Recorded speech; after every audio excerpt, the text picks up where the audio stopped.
Centuries before Alexander marched across Asia, Macedonia existed as a rugged borderland, shaped more by mountains, forests, and contested frontiers than by any king. To understand how an empire emerged here, one must first understand the land that forged it. Macedonia's early history begins with its geography. Situated in the northern zone of the Greek peninsula, the region occupied a transitional corridor between the Aegean coast and the interior highlands of the Western Balkans. Its boundaries were not fixed in the early centuries.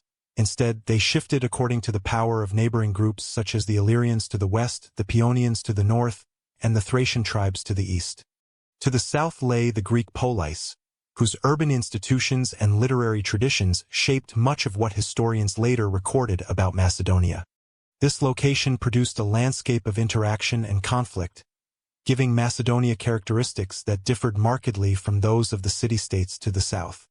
The region's physical environment played a decisive role in shaping early Macedonian society. Fertile alluvial plains in the lower Macedonia region, especially around the Haliacmon and Axios rivers, supported agriculture and settlement. Archaeological surveys indicate cereal cultivation, vineyard development, and cattle rearing dating back to the Late Bronze and Early Iron Ages. These plains stood in contrast to the mountainous zones of Upper Macedonia, where pastoralism and small fortified settlements predominated. This division between lowland agriculture and upland pastoralism produced a society that combined settled farming with mobile tribal structures. The ecological diversity encouraged regional divisions, which later Macedonian kings attempted to consolidate under a single political authority. Early Macedonian communities were organized around kinship groups and tribal confederations. Literary evidence from Herodotus and Thucydides identifies a series of early tribes such as the Lyncestians, Elimiotes, and Orestions, each occupying distinct highland territories. These groups exhibited patterns similar to other northern Balkan societies: fortified hilltop settlements, clan-based leadership, and warrior elites. Archaeological findings from burial mounds near Vergina, ancient Igi, reveal weapon-rich interments, chariot fittings, and imported Greek goods, suggesting stratified social structures already forming by the 8th century BCE. Such evidence points to the gradual emergence of a hereditary elite capable of coordinating military and political activity across wider territories. The emergence of Igi as a political center is a key indicator of early state formation.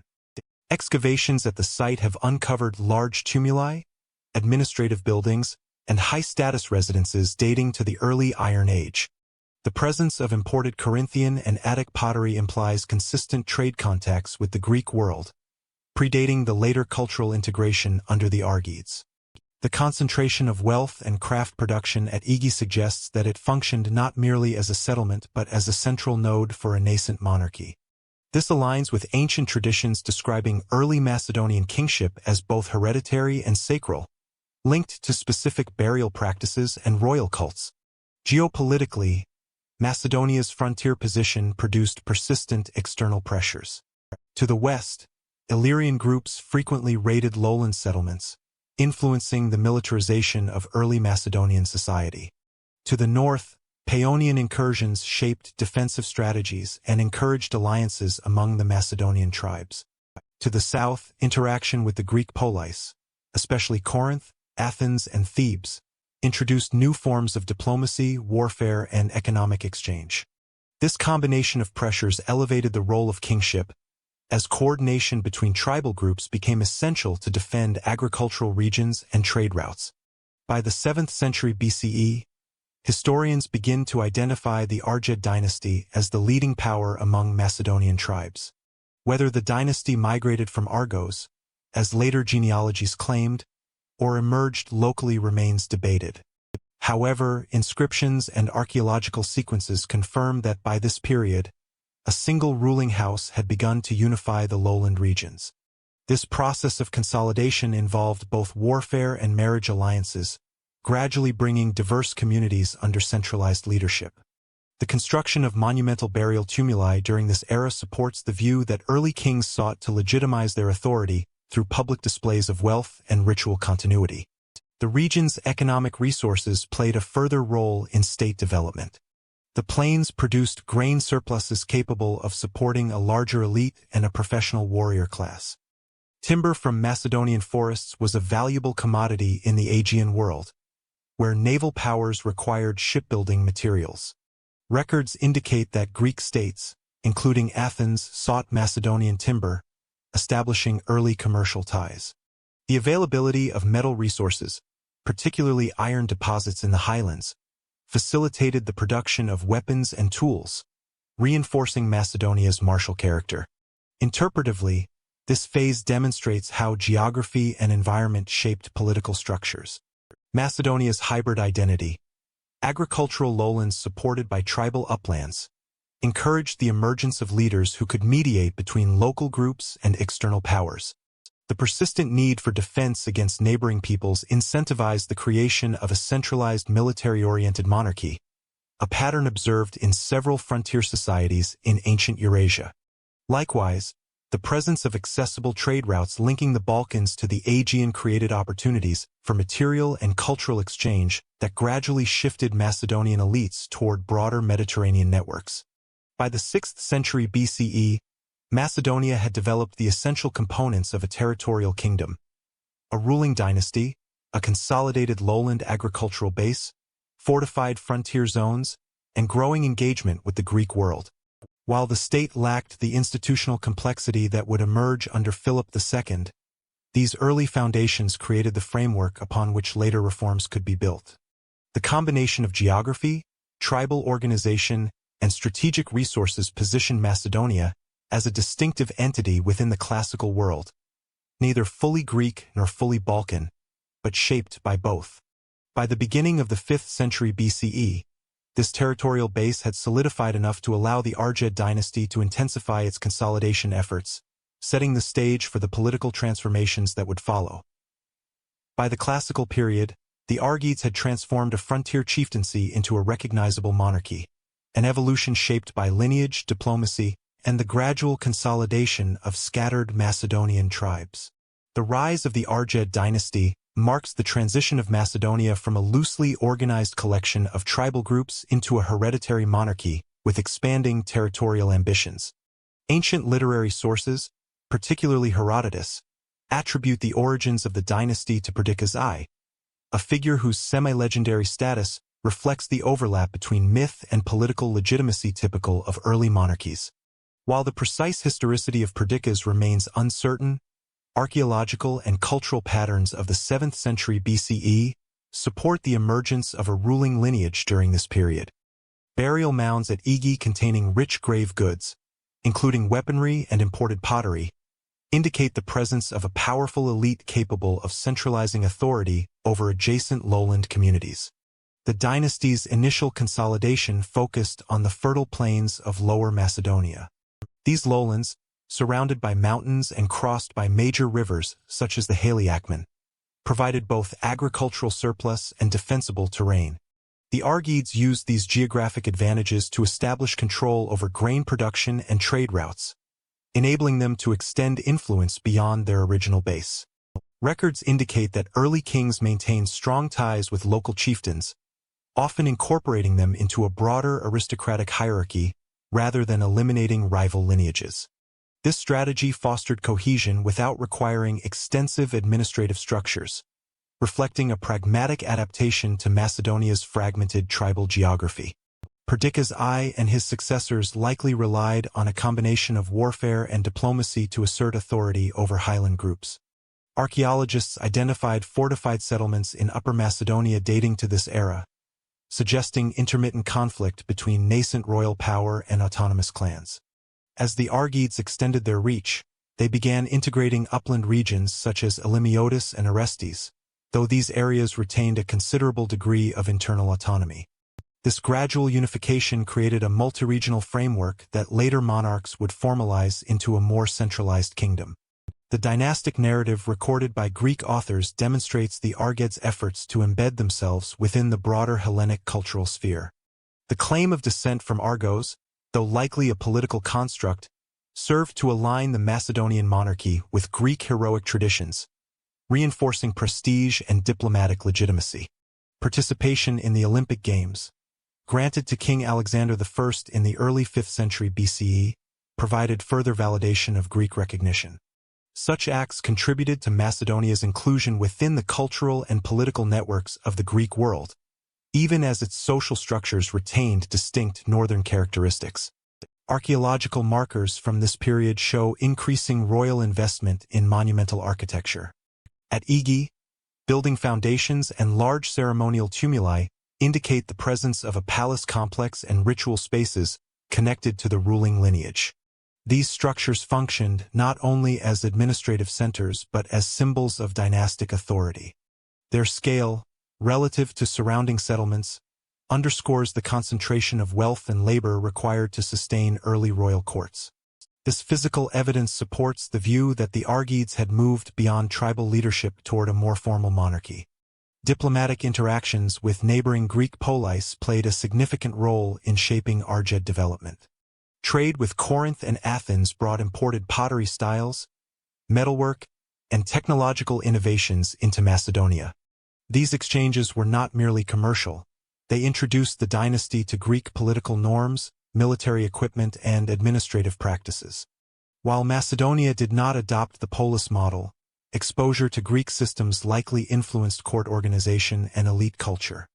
Herodotus describes King Alexander I communicating directly with Athenian envoys during the Persian Wars, suggesting that by the early 5th century BCE, Macedonian kings were recognized participants in regional diplomacy. Territorial expansion accelerated under kings such as Amyntas I and Alexander I. These rulers strengthened control over the coastal regions, where access to the Aegean facilitated trade and increased the kingdom's strategic importance. Records indicate efforts to subdue Thracian and Paeonian groups, securing northern and eastern borders. Such campaigns were essential for maintaining stability, as frontier incursions could disrupt agricultural production and undermine royal authority.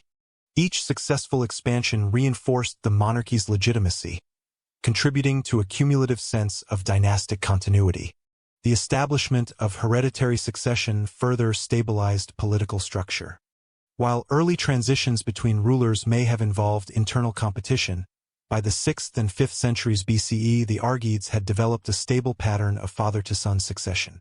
Royal burial practices, evident in tumuli and grave assemblages, reinforced the idea of a lineage tied to specific sacred and political sites. This connection between territory and dynasty helped unify diverse communities under the symbolic authority of the royal household. It also created a precedent for legitimacy that later kings, including Philip II and Alexander III, would invoke when asserting their right to rule. One interpretive insight emerging from this period is the relationship between myth-making and state formation. The genealogy linking the Argeads to Heracles and Argos reveals how early monarchies used cultural narratives to embody political power. Such genealogies were not intended as literal history. Rather, they anchored the dynasty within a recognized heroic framework that facilitated diplomatic recognition and reinforced internal cohesion. A second insight concerns the adaptive nature of Macedonian governance. Instead of imposing urban models characteristic of southern Greece, the Argeads built a monarchy suited to regional diversity, integrating tribal traditions with emerging state structures. Finally, the incremental expansion of the kingdom illustrates a frontier dynamic in which military necessity, economic opportunity, and diplomatic engagement combined to produce political unification. By the early 5th century BCE, Macedonia had become a recognizable kingdom with a defined ruling dynasty, expanding territorial claims, and growing interaction with the Greek world. Although limited in resources compared to major polis, the state possessed the structural foundations necessary for further development. These foundational developments paved the way for Philip II's systemic reforms, which would transform the monarchy into a dominant regional power.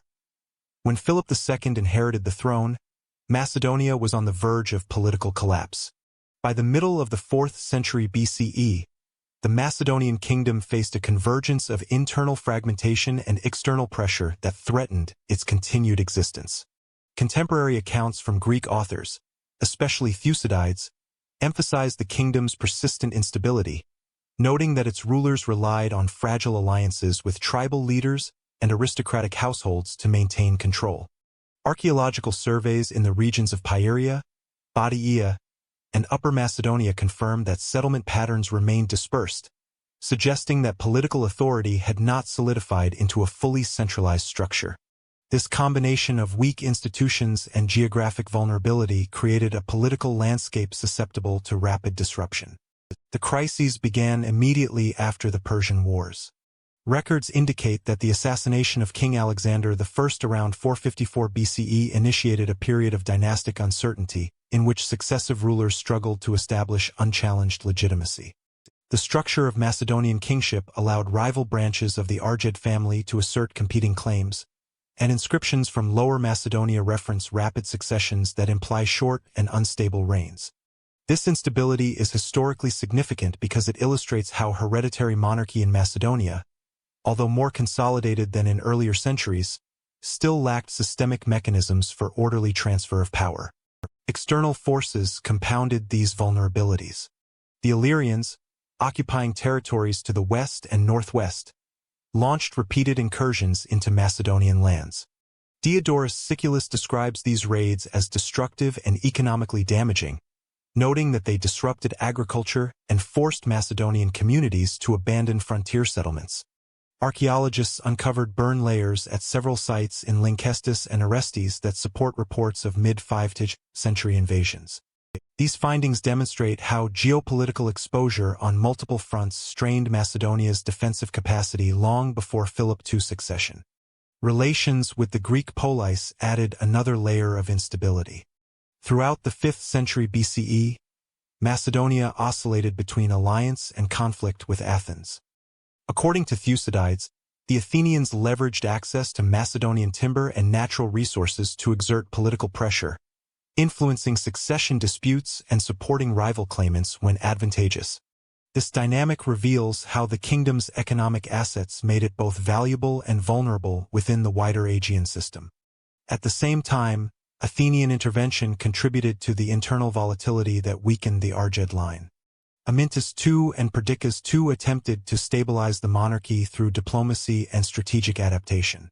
Perdiccas II, in particular, is well documented for navigating the complex alliances of the Peloponnesian War. Thucydides provides detailed accounts of his shifting political positions, including temporary cooperation with Athens and Sparta. Modern historians interpret these maneuvers as evidence that Macedonian kings could exploit inter-Greek rivalries for survival but lacked the structural power to dictate long-term outcomes. This pattern highlights a broader interpretive insight. Macedonian kingship operated reactively, shaped more by external pressures than internal strategic vision during this period. The early 4th century BCE intensified these vulnerabilities. Following the death of Archelaus I in 399 BCE, Macedonia entered a renewed phase of dynastic turbulence. Archaeological evidence from Igi indicates abrupt changes in palace construction and administrative facilities, suggesting interruptions in the central bureaucracy. Ancient sources record a rapid succession of kings, several of whom met violent ends, which underscores the absence of institutional cohesion. This instability weakened the kingdom's ability to respond effectively to regional threats. The most severe crisis occurred in 359 BCE, immediately before Philip II assumed the throne. The Illyrian invasion led by Bardalus resulted in a decisive Macedonian defeat in which King Perdiccas III was killed along with approximately 4,000 soldiers. Diodorus describes the aftermath as catastrophic, noting that the Macedonian army was nearly destroyed and that the kingdom faced the imminent loss of its core territories. The archaeological record indicates population displacement in western regions consistent with this event. The near collapse of Macedonia's military capacity is analytically important because it reveals how vulnerable the kingdom remained despite centuries of Argead rule. Social cohesion had also deteriorated. The Macedonian nobility, traditionally bound to the crown through personal loyalty and land-based obligations, became increasingly fragmented. Records from the period indicate that aristocratic households in Upper Macedonia intermittently withheld military support or negotiated directly with foreign powers. This behavior suggests that the monarchy lacked reliable mechanisms for enforcing centralized authority. It also illustrates a second interpretive insight. The Macedonian state had not yet evolved into the integrated political system that would later characterize Philip's reign. Economic strain accompanied political fragmentation.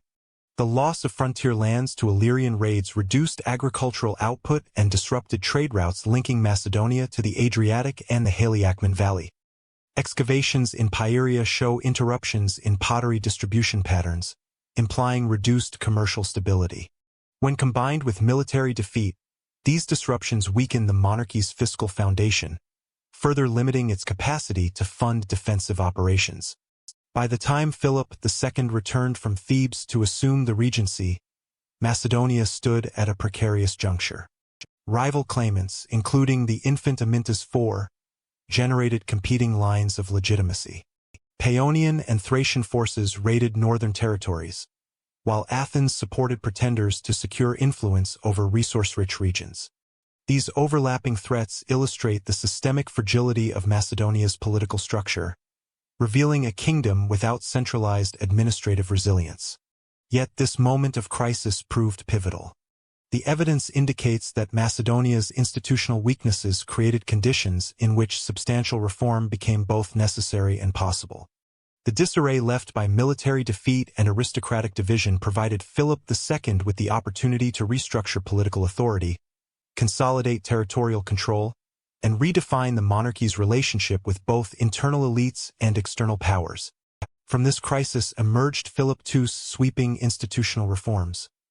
Philip II revolutionized warfare across the Greek world.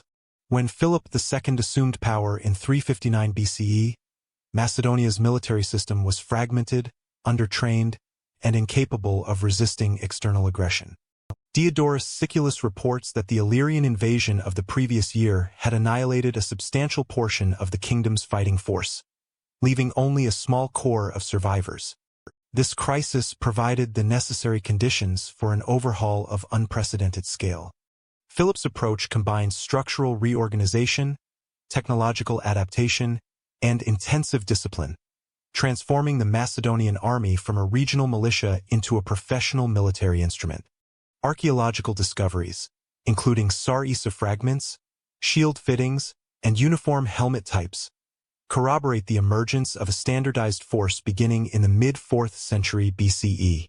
One of Philip's central innovations was the introduction of the sarissa, a pike approximately 4 to 6 meters in length. Its exact origin remains debated, but evidence indicates Philip adapted earlier spear traditions rather than inventing the weapon outright. The sarissa's length required a new tactical formation, a dense, multi-ranked phalanx. Each soldier carried the pike with both hands, supported by a small pelt-type shield strapped to the forearm. Excavations at Vergina and Syndos have yielded metal sockets and but spikes consistent with these long pikes, suggesting widespread production by the early 340s BCE. The sarissa phalanx altered the mechanics of battlefield engagement by projecting several layers of spear points forward, creating a defensive and offensive barrier that traditional hoplite formations struggled to penetrate. However, Philip's military reforms were not limited to equipment. He imposed rigorous, year-round training that emphasized cohesion and discipline. Ancient accounts reference drilling in rapid formation changes, synchronized movement, and coordinated use of the sarissa's heavy weight. This training produced a reliable core infantry known as the Persepolis, foot companions, whose unity became central to Macedonian battlefield effectiveness. An interpretive insight emerges here. The Macedonian phalanx's strength derived not only from new weaponry but from institutionalized professionalism, an element lacking in many Greek polis, whose citizen militias assembled only seasonally. Philip also reorganized the army's social composition. Previously, Macedonian forces consisted of aristocratic cavalry and irregular tribal infantry. Philip integrated these elements into a tiered hierarchy, allowing regional units to retain local identity while serving under a standardized command structure. Records from Upper Macedonia refer to coordinated levies during Philip's campaigns, indicating that formerly semi-autonomous regions had been brought firmly under royal authority. This integration had political implications as well. It strengthened central power by tying military service directly to the monarchy rather than to competing aristocratic networks. In addition to the phalanx, Philip invested heavily in cavalry development. The hetairoi, or companion cavalry, formed the elite mounted arm of the army. Sourced primarily from the nobility, they received specialized training in shock charges, wedge formations, and coordinated maneuvering alongside infantry. Archaeologists uncovered ornate horse fittings and weaponry linked to high-status burials at Vergina, supporting the presence of a distinct, well-equipped cavalry class. The companion cavalry became crucial for exploiting openings created by the phalanx, illustrating Philip's commitment to a combined arms model rather than reliance on a single battlefield tactic. Light infantry also played an expanded role in Philip's reforms. Thracian peltasts, Agrianian javelin throwers, and archers provided flexibility and skirmishing capability. Ancient sources, including Arrian's later accounts of Alexander's campaigns, suggest that these units had already been systematized under Philip. Their integration marks another important interpretive insight. Philip understood that no singular formation, including the phalanx, was universally effective. By assembling a balanced force capable of both static defense and dynamic maneuver, he introduced a level of operational sophistication uncommon in contemporary Greek warfare. Philip's reforms extended to logistics and infrastructure. He established state-supported armories to ensure standardized weapon production, and he developed improved supply systems to sustain prolonged campaigns. Archaeological evidence from central Macedonia indicates expansion of road networks and storage facilities during his reign. These logistical innovations were critical to Philip's ability to conduct multi-season operations, a capacity that allowed Macedonia to maintain political pressure even during winter months when most Greek armies disbanded. Command structure also underwent significant refinement. Philip instituted a clearer hierarchy within the officer corps, drawing leaders from both the aristocracy and proven battlefield talent. Inscriptions referencing strategoi and hipparchoi from late 4th century contexts reflect a formalization of command titles. This structure facilitated coordinated maneuvers between infantry, cavalry, and specialized troops. The significance lies in how Philip replaced the ad hoc leadership style common among Greek city-states with a predictable, scalable command system. Training grounds played an important role in maintaining readiness. Ancient writers occasionally reference fields of exercise used for drilling phalanx units, and archaeologists have documented open, leveled areas near major settlements that may correspond to these descriptions. Continuous drilling reduced the vulnerability that Macedonian armies had previously faced when confronting rapid-moving tribal groups or more disciplined hoplite forces. The phalanx became not only a technical formation but a symbol of royal authority, reinforcing the political centralization underway in Macedonia. The psychological impact of Philip's reforms should also be considered. The consistent use of standardized equipment, uniforms, and military symbols helped create a shared identity among soldiers. Such uniformity, evident in burial assemblages and weapon caches, fostered cohesion and loyalty to the king. This shift had long-term consequences. The Macedonian army evolved into a professional institution whose allegiance lay with the monarch rather than with local aristocratic factions. By the late 350s BCE, the results of Philip's reforms were evident. Macedonia defeated traditional enemies, including the Illyrians and Paeonians, and successfully projected power into Thessaly. Greek observers took note of the new military system. Demosthenes' speeches highlight Athenian anxiety regarding the efficiency, discipline, and adaptability of Philip's forces, indicating that the Macedonian army had already surpassed the capabilities of many Greek polis.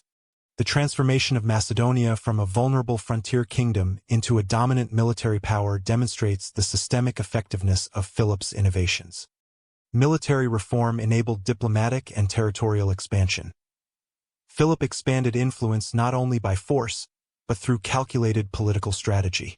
Philip II's rise was not secured by military transformation alone. His consolidation of power depended equally on political maneuvering that restructured Macedonia's internal hierarchy and positioned the kingdom within a wider network of alliances. When he assumed the throne in 359 BCE, Noble families across Upper and Lower Macedonia exercised significant regional authority, often acting independently of the crown. Ancient accounts note frequent succession disputes and aristocratic factions that could elevate or depose kings. Philip approached this instability pragmatically, reducing the autonomy of local elites while integrating them into a coherent system of royal governance. His political strategy combined incentives, controlled coercion, and structured partnerships, methods that proved as decisive as battlefield success. One of Philip's primary tools was the reorganization of noble authority. He strengthened ties with influential families by offering prominent military and administrative positions, reinforcing the principle that service to the monarchy was the pathway to prestige. Archaeological evidence, including well-appointed tombs attributed to elite officers at Vergina, illustrates the elevated status that accompanied loyalty to the crown. Yet Philip also curtailed noble independence by relocating certain families to strategic regions, ensuring that their power centers were embedded within royal administrative frameworks. This balancing act demonstrates a key interpretive insight. Philip understood that stability required an aristocracy invested in the monarchy's success, but without the capacity to challenge it. Marriage diplomacy became another essential instrument. Philip's numerous marriages were not driven solely by personal motives but by strategic calculations designed to bind regional powers to the Macedonian throne. His marriage to Olympias linked him to the Molossian royal house of Epirus, while other unions forged bonds with Illyrian, Thessalian, and internal Macedonian elites. These marriages operated as political contracts, confirming alliances and securing borders. Greek and local sources alike reference these unions as central to Philip's broader strategy of regional integration. In each case, a marriage represented legitimacy, mutually acknowledged political status that reduced the likelihood of rebellion or invasion. Hostage diplomacy further strengthened Philip's control over internal and external relationships. Elite youths from Macedonia's prominent families, as well as from allied or subdued regions, were brought to the royal court. There, they received military training and education under Macedonian oversight. This system cultivated loyalty while ensuring that dissenting factions faced immediate consequences through their detained relatives. Inscriptional evidence attests to the presence of foreign hostages in Macedonia during Philip's reign. The practice aligns with a broader pattern of statecraft in the ancient world, illustrating how personal security served political objectives. This approach also created a network of future leaders whose influence would extend Macedonian interests abroad. Philip's political consolidation was not limited to personal relationships. Administrative restructuring strengthened central authority and introduced a more systematic approach to governance. He expanded the use of regional governors, often drawn from loyal nobles, who supervised taxation, troop levies, and local disputes. The existence of coordinated military levies and standardized taxation in Upper Macedonia by the 350s BCE indicates increasing administrative coherence. Although the surviving documentary evidence is limited, ancient authors consistently portray Philip's reign as one of expanding bureaucratic order. This shift had two major consequences. It enhanced royal control over distant territories, and it created predictable channels through which resources could be mobilized for military campaigns. Diplomacy with Greek states formed another pillar of Philip's political strategy. Rather than confronting all city-states simultaneously, he pursued alliances that isolated potential rivals. His initial alliance with the Thessalian League granted him legitimacy and influence in central Greece, demonstrated by his election as Archon of Thessaly. This title provided political authority over Thessalian forces and institutions, aligning Thessalian interests with Macedonian expansion. Treaties with smaller polis created cooperative zones that reduced Athenian influence in the north. Surviving treaty clauses from the period, though fragmented, show agreements concerning trade rights, mutual defense, and recognition of Macedonian authority. Philip also employed diplomacy as a means of managing powerful rivals. His use of negotiation with Athens illustrates this approach. When conflict over Amphipolis escalated, Philip alternated between military pressure and diplomatic engagement, offering terms that appeared favorable but served Macedonian interests. Athenian sources, particularly speeches by Demosthenes, demonstrate frustration with Philip's ability to divide opposition and gain concessions through negotiation. Philip's approach followed a consistent logic: exploit divisions among Greek states, avoid direct confrontation until strategically advantageous, and use treaties to legitimize Macedonian gains. The use of the Amphictyonic League further demonstrates Philip's political skill. The conflict, known as the Third Sacred War, provided him a path to intervene in central Greek affairs under the guise of religious obligation. By presenting himself as the enforcer of the League's rulings, Philip gained authority without appearing as a conqueror. When the League later granted Macedonia the contested seats previously held by Phocis, it legitimized his position in the Greek political system. This affiliation signaled that Philip was not merely a northern monarch exerting power on Greek states but a recognized participant in pan-Hellenic institutions. An interpretive insight emerges here. Philip's diplomacy blended traditional Greek practices of alliance-making with frontier methods of hostageship and regional integration. This hybrid strategy reflected Macedonia's liminal position between the Greek world and the tribal polities of the Balkans. He adopted Greek diplomatic norms to secure legitimacy while relying on frontier systems to maintain internal stability. Philip also used economic incentives to reinforce political ties. Control over gold and silver mining operations in regions like Mount Pangaean expanded the royal treasury, enabling him to distribute wealth strategically. Payments to mercenaries, gifts to allies, and rewards to loyal nobles were all funded through these revenues. Financial power strengthened diplomatic negotiations by allowing Philip to support proxy factions in Greek states and to maintain prolonged military campaigns that pressured opponents into negotiation. By the mid-350s BCE, Philip had achieved a level of internal cohesion unprecedented in Macedonian history. The aristocracy was bound to the crown through office, marriage, and economic incentives. Regional governors operated under direct royal authority. Alliances with neighboring powers stabilized borders and extended Macedonian influence.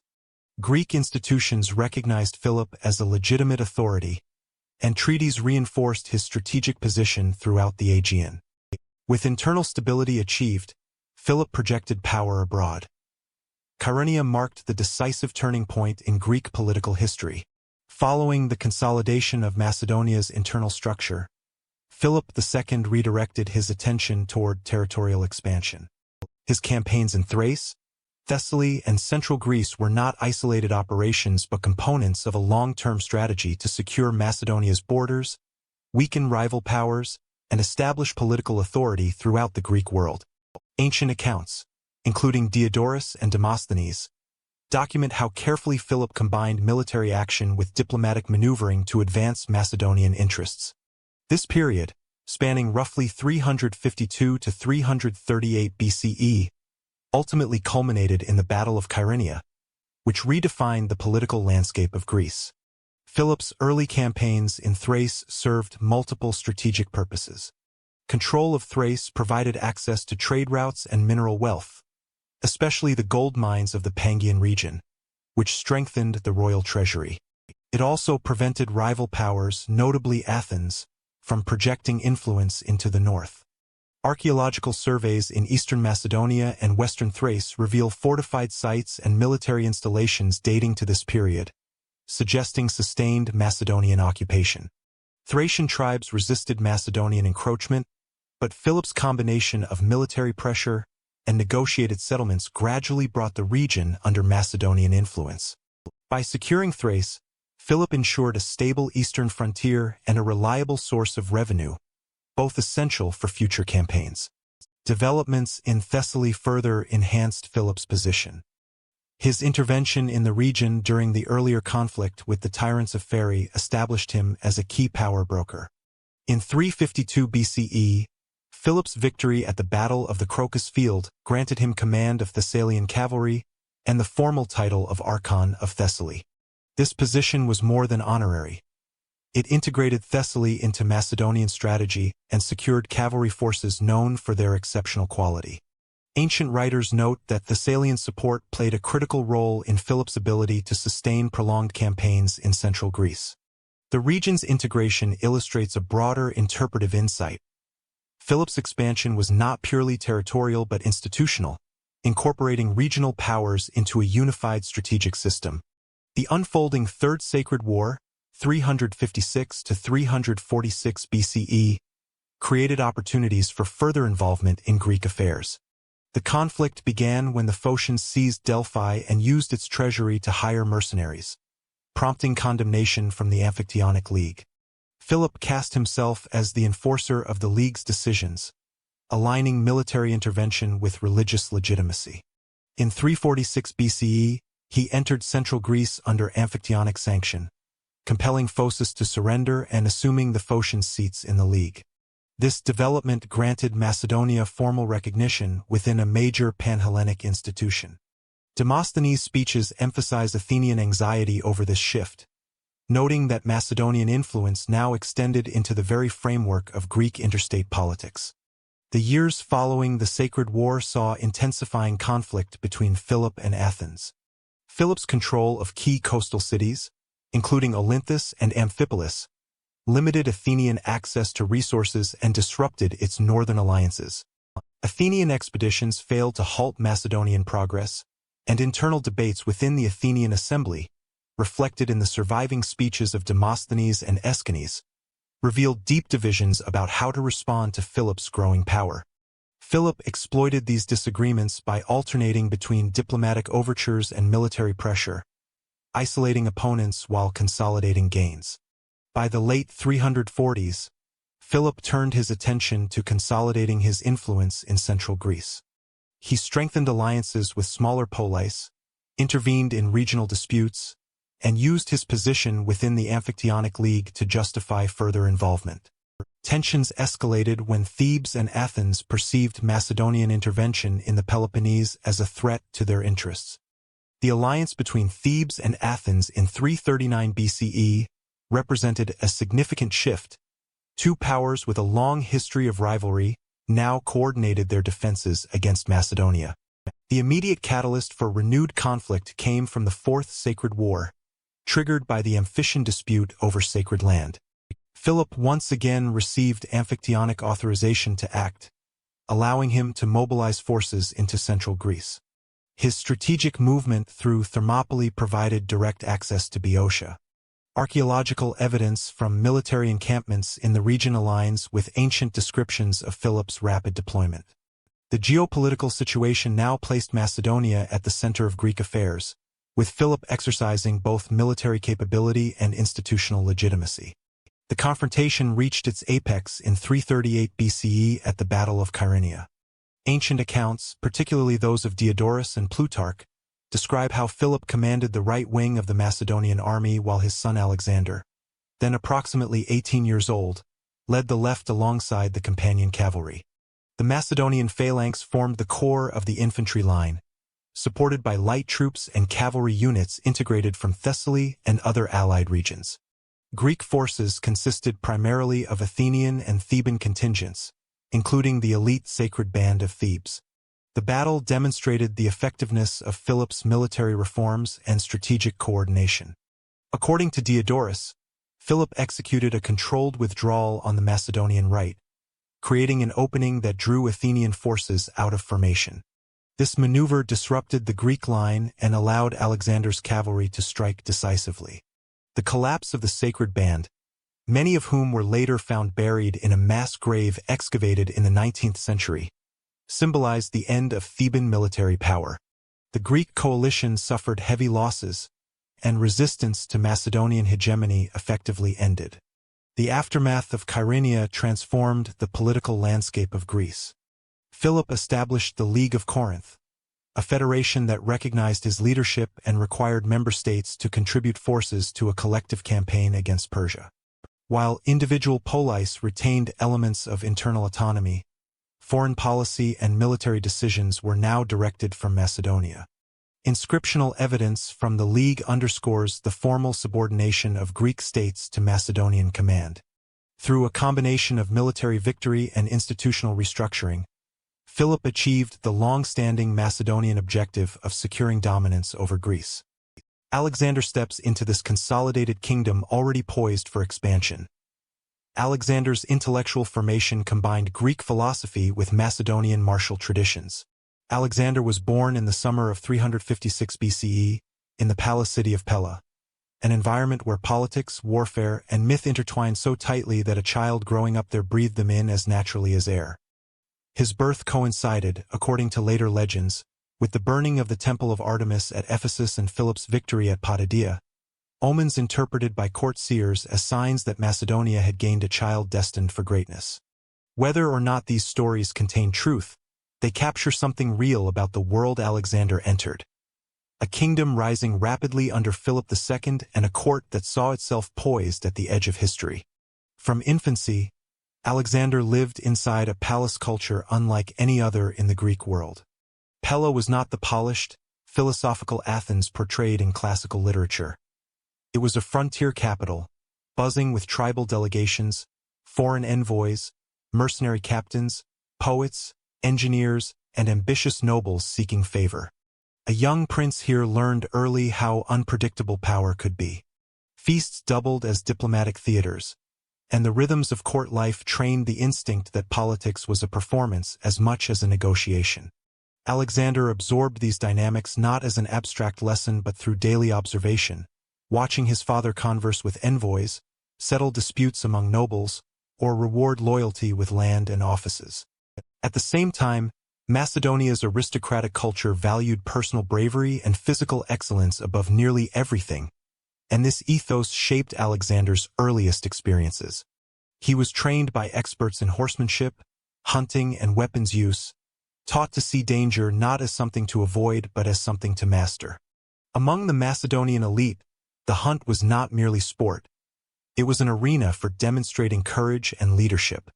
Alexander internalized this ethos deeply, developing a self-image in which martial skill and moral worth fused into one. The famous story of him taming Bucephalus, likely embellished but not wholly invented, reflects the court's admiration for such demonstrations of control, intelligence, and calm under pressure. Yet what made Alexander's upbringing truly singular was the intellectual education orchestrated by Philip. Recognizing his son's precocious mind, Philip assembled a team of tutors before finally bringing Aristotle to Mysa to oversee the boy's formal instruction. Under Aristotle, Alexander encountered subjects that stretched far beyond the typical aristocratic curriculum: ethics, natural philosophy, zoology, literature, and political theory. The philosopher introduced him to categories of thought that encouraged systematic observation and rational explanation. Even later in life, Alexander carried with him annotated copies of Homer, botanical writings, and geographical treatises, evidence that the habits formed in youth endured through his campaigns. Homer, in particular, left a profound imprint. Aristotle encouraged his students to read the epics as moral and strategic texts, and Alexander absorbed the ethos of heroic excellence that they celebrated. Achilles became his ideal, not only a warrior of unmatched power, but a figure defined by loyalty, honor, and the pursuit of everlasting fame. This heroic model shaped Alexander's emotional world, reinforcing the belief that individual greatness could transform the fates of nations. The desire for Cleo's glory remembered through the ages did not emerge late in his career. It was woven into him from youth, nurtured both by Homeric verse and the political climate of Philip's court. Still, Alexander's education was not solely philosophical or literary. Living within the Macedonian court meant that he also learned the constant maneuvering that defined elite life. The competition among noble families, the shifting alliances between court factions, and the dynamic between Philip's authority and aristocratic independence all provided real-world lessons in governance. Alexander observed firsthand how loyalty was cultivated, how dissent was managed, and how charisma could be as powerful as coercion. These observations later influenced his own leadership style, which blended performance, persuasion, and decisive action.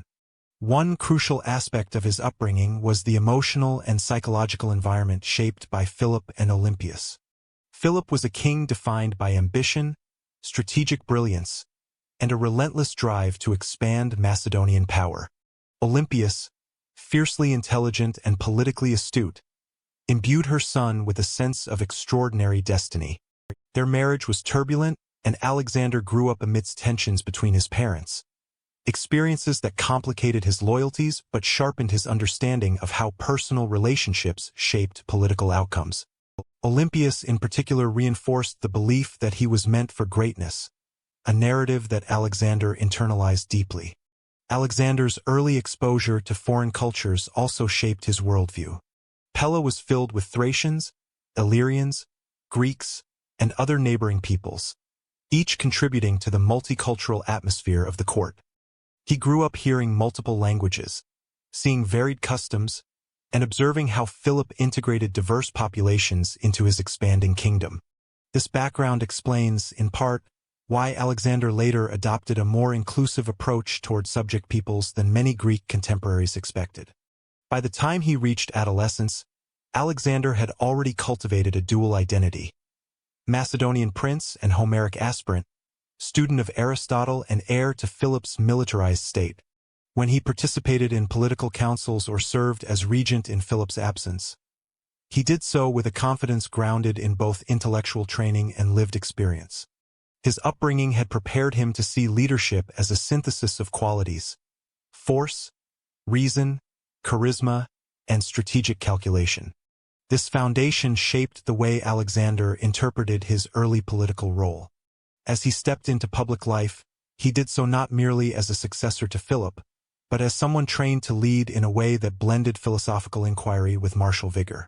The lessons absorbed in Pella and Mysa would accompany him throughout his later campaigns, becoming part of the complex fabric that defined his approach to power, conquest, and kingship. With his upbringing complete and his identity shaped by the traditions and tensions of the Macedonian court, Alexander stood prepared to take on responsibilities far beyond those of an ordinary prince. Even before becoming king, Alexander demonstrated political and military aptitude. From the moment Alexander stepped into public life, it became clear that he was not merely the heir to Philip's expanding empire. He was already acting as a prince trained to command. The years between adolescence and his accession reveal a young man navigating military responsibility, political factionalism, and the complicated expectations of an ambitious father. These experiences forged the skills and instincts he would later deploy across Asia, but they also exposed the vulnerabilities that came from operating within a court defined as much by rivalry as by glory. Alexander's first real taste of war came not long after he turned 16. Philip was away campaigning in Thrace, and Alexander was left as regent in Pella, a symbolic appointment, but one that carried genuine authority. Regency was a test. It allowed Philip to assess his son's capacity to govern, while also signaling to Macedonia's nobles that the prince was being shaped for leadership. When a Thracian tribe near the Macedonian frontier rebelled during this period, Alexander acted decisively. Rather than waiting for his father's return, he assembled a force, marched out, and suppressed the revolt with notable efficiency. Ancient writers embellished the details. Plutarch describes how Alexander founded a city named Alexandropolis on the site, but the core event is plausible. The prince demonstrated he could mobilize troops, make strategic decisions, and maintain internal security. For Macedonian nobles, this was a powerful early display of competence. Yet military aptitude alone was not sufficient. Much of Alexander's development as crown prince occurred in the shadow of Philip's growing success. By the late 340s BCE, Macedonia had become the decisive power in the Greek world, and Philip's achievements created opportunities and pressures for his heir. Alexander joined his father on campaign, experiencing firsthand how Philip conducted sieges, negotiated with allies, and managed armies composed of Macedonians, Thessalians, and Greek contingents. These shared experiences were formative, but they also introduced the first signs of tension between father and son. Philip's victories elevated his prestige to a near-unassailable height, while Alexander's growing reputation made him a focal point for aristocrats who admired his charisma and feared Philip's autocratic tightening. The event that showcased Alexander's military abilities most spectacularly and cemented his status among the Macedonian elite came at the Battle of Kyrenia in 338 BCE. This was the climactic confrontation between Philip's forces and the allied armies of Athens and Thebes, an encounter that would redefine power in Greece. Alexander, then only 18, commanded the companion cavalry on the Macedonian left wing. Although sources such as Plutarch and Arrian wrote centuries after the event, their accounts converge on a striking point. Alexander played a critical role in the breakthrough against the Theban sacred band. The battle itself unfolded as a tactical symphony orchestrated by Philip, but it was Alexander who executed the decisive charge. As the Theban line resisted the advance of the Macedonian phalanx, Philip employed a feigned retreat on the right, drawing the Athenians forward and creating uneven pressure across the line. At that moment of imbalance, Alexander led the companion cavalry in a sudden, forceful assault into the weakened center-left of the enemy formation. The charge shattered the cohesion of the sacred band, famously known for its discipline and valor. Contemporary tradition held that the band fought to the last man, a testament to their bravery, but also to the devastating effectiveness of Alexander's strike. This action had multiple implications. Militarily, it demonstrated Alexander's command ability in a major set-piece battle. Politically, it elevated him among the Macedonian aristocracy, many of whom had witnessed the charge firsthand. Symbolically, it sent a message across Greece. The crown prince of Macedonia possessed both daring and tactical intelligence. For Philip, the moment was double-edged.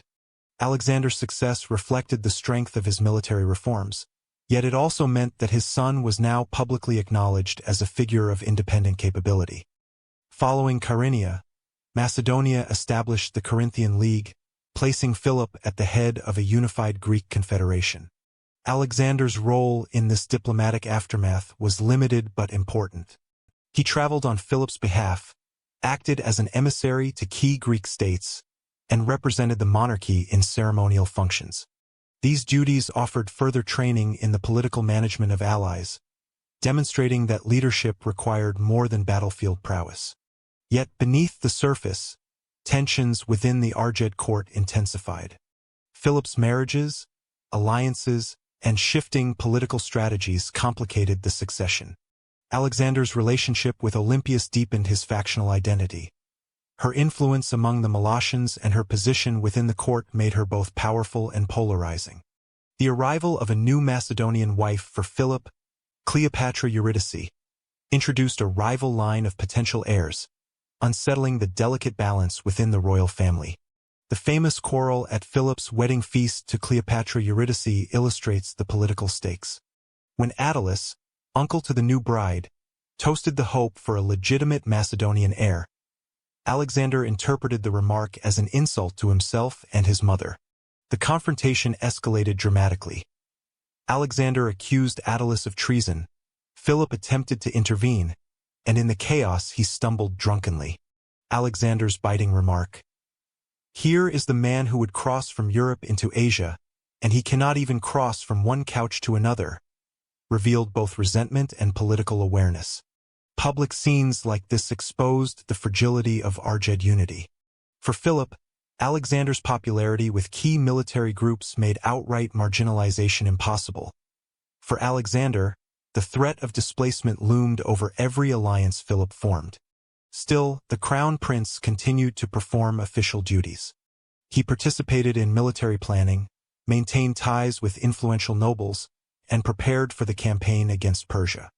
Sources suggest that Alexander was deeply invested in the Asian project, viewing it as the natural outlet for the heroic aspirations nurtured since childhood. His presence on the political stage remained visible, but always in tension with Philip's shifting priorities. By the final year of Philip's reign, Macedonia was a kingdom at the height of its military strength, but also a court simmering with rivalries and ambitions. Alexander stood at the center of this dynamic landscape, recognized as a capable commander, respected by much of the army, yet vulnerable to the intricate politics of succession. His years as crown prince had forged both the skills and the scars that would shape his kingship. Philip's assassination would change everything.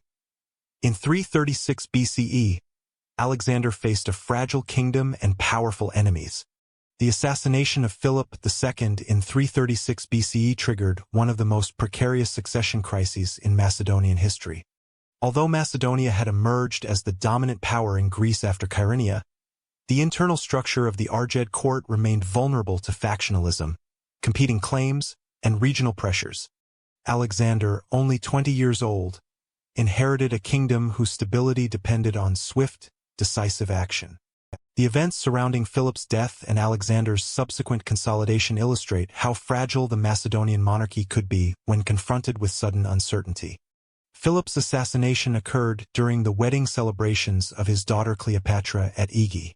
According to ancient sources such as Diodorus and Justin, the king was killed by Pausanias, a member of the royal bodyguard. The immediate motive remains uncertain. Some accounts suggest personal grievances, including a dispute involving Attalus and Philip that allegedly left Pausanias humiliated. Other writers, particularly hostile later traditions, speculated about broader conspiracies implicating Olympias or even Alexander himself. While such claims cannot be verified, the political context does underscore how multiple groups had reasons to be wary of Philip's shifting alliances and the possible emergence of new heirs from his marriage to Cleopatra Eurydice. Regardless of motive, the assassination created an opening that could have destabilized the realm. The Macedonian nobility held the power to affirm or challenge succession, and rival factions quickly mobilized. Alexander's immediate priority was to secure recognition from the army, the critical foundation of Macedonian kingship. The infantry and companion cavalry, many of whom had served with Alexander at Kyrenia or witnessed his earlier campaigns, affirmed his claim. Military continuity provided the essential backbone of legitimacy, reducing the likelihood of an alternative candidate gaining traction. Securing the throne, however, required more than acclamation.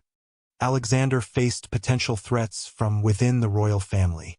The most immediate was the branch associated with Cleopatra Eurydice, whose male children, if born, could challenge Alexander's position as the legitimate heir. Ancient sources describe a series of rapid purges conducted in the aftermath.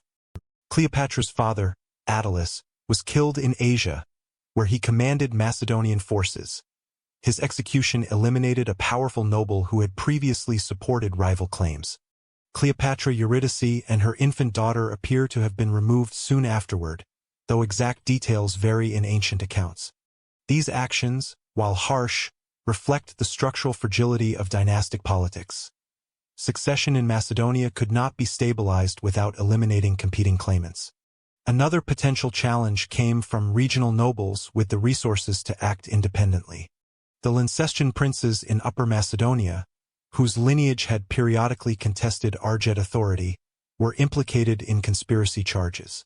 Alexander moved quickly to neutralize them, reaffirming royal control over peripheral territories.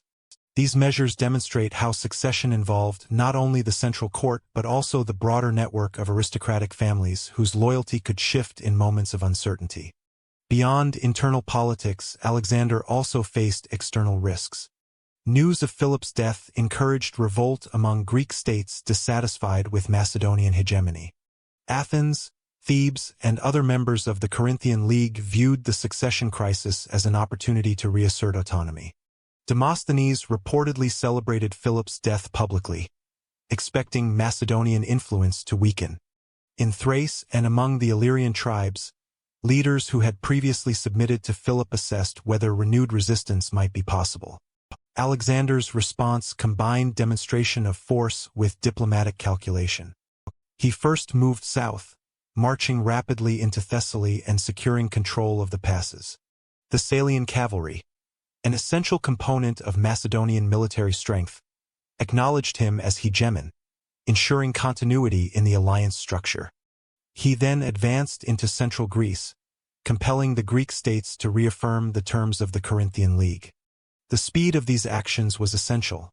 By appearing at the head of the army before any coordinated resistance could form, Alexander minimized the likelihood of widespread revolt. Athens and Thebes, confronted with his presence, chose negotiation rather than confrontation. The reaffirmation of Greek alliances was a crucial milestone. The Corinthian League recognized Alexander as hegemon and commander for the projected campaign against Persia.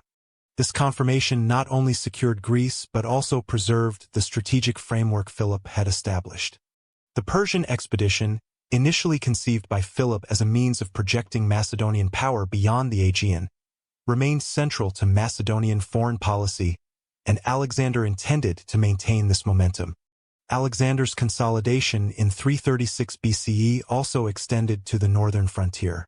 Campaigns against Thracian and Illyrian groups in the following year were partly preemptive, designed to prevent border instability from threatening his authority. These actions demonstrate an understanding of Macedonia's geopolitical position. Secure borders were a prerequisite for any major overseas expedition. The Macedonian army's ability to operate effectively across multiple fronts reaffirmed Alexander's legitimacy and resolved doubts among the nobility regarding his capacity to rule. By the end of 336 BCE, Alexander had transformed a moment of instability into an opportunity to demonstrate his competence. His accession reveals the structural mechanisms that sustained Argead authority: military loyalty, rapid communication, strategic coercion, and targeted elimination of rivals. These measures were not unique to Alexander.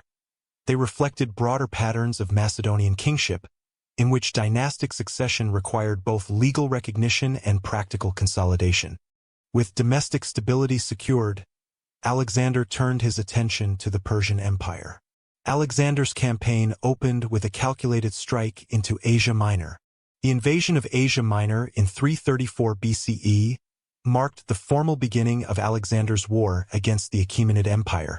Although ancient narratives often portray the crossing of the Hellespont as a symbolic gesture of destiny, the operation was fundamentally a product of deliberate logistical planning and strategic assessment. Alexander inherited from Philip II not only the vision of a campaign against Persia, but also the structural conditions necessary to execute it: a reformed army, stable borders, and the political endorsement of the Corinthian League. The movement into Asia was therefore an extension of an existing geopolitical program rather than an impulsive venture, reflecting the continuity between Philip's objectives and Alexander's early leadership. Preparation for the crossing required coordination across several domains. First, Alexander secured the Macedonian homeland by placing experienced commanders in key positions, ensuring that Greek cities remained aligned with the terms of the Corinthian League. Second, he assembled a force capable of extended campaigning, roughly 30,000 infantry and 5,000 cavalry, according to Arrian. The composition reflected Philip's structural innovations: companion cavalry for shock action, heavy infantry organized into disciplined taxiis, and specialized units such as the Agrianians and archers, whose mobility and versatility would prove critical. Supply arrangements also played a central role. Records from ancient writers indicate the reliance on allied Greek fleets for coastal support, allowing Alexander to maintain supply lines in the early stages of the campaign despite Persian naval superiority. The crossing of the Hellespont itself was conducted with notable efficiency. Alexander departed from Cestus and landed near Abydos, using a fleet composed partly of allied contingents from the Greek states. While later traditions emphasize symbolic acts, such as Alexander throwing a spear onto Asian soil as a sign of conquest, these details, reported by later sources, should be treated cautiously. What can be stated securely is that the landing occurred without Persian opposition. This absence of resistance reflects a broader issue within the Persian command structure. Local satraps lacked coordination and did not mobilize effectively despite awareness of the Macedonian advance.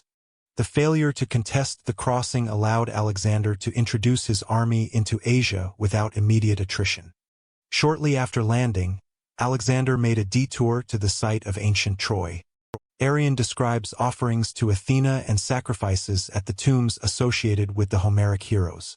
These actions served multiple purposes. Religiously, they acknowledged divine authority and sought favor for the campaign. Politically, they reinforced Alexander's connection to the heroic narrative embedded in Greek culture.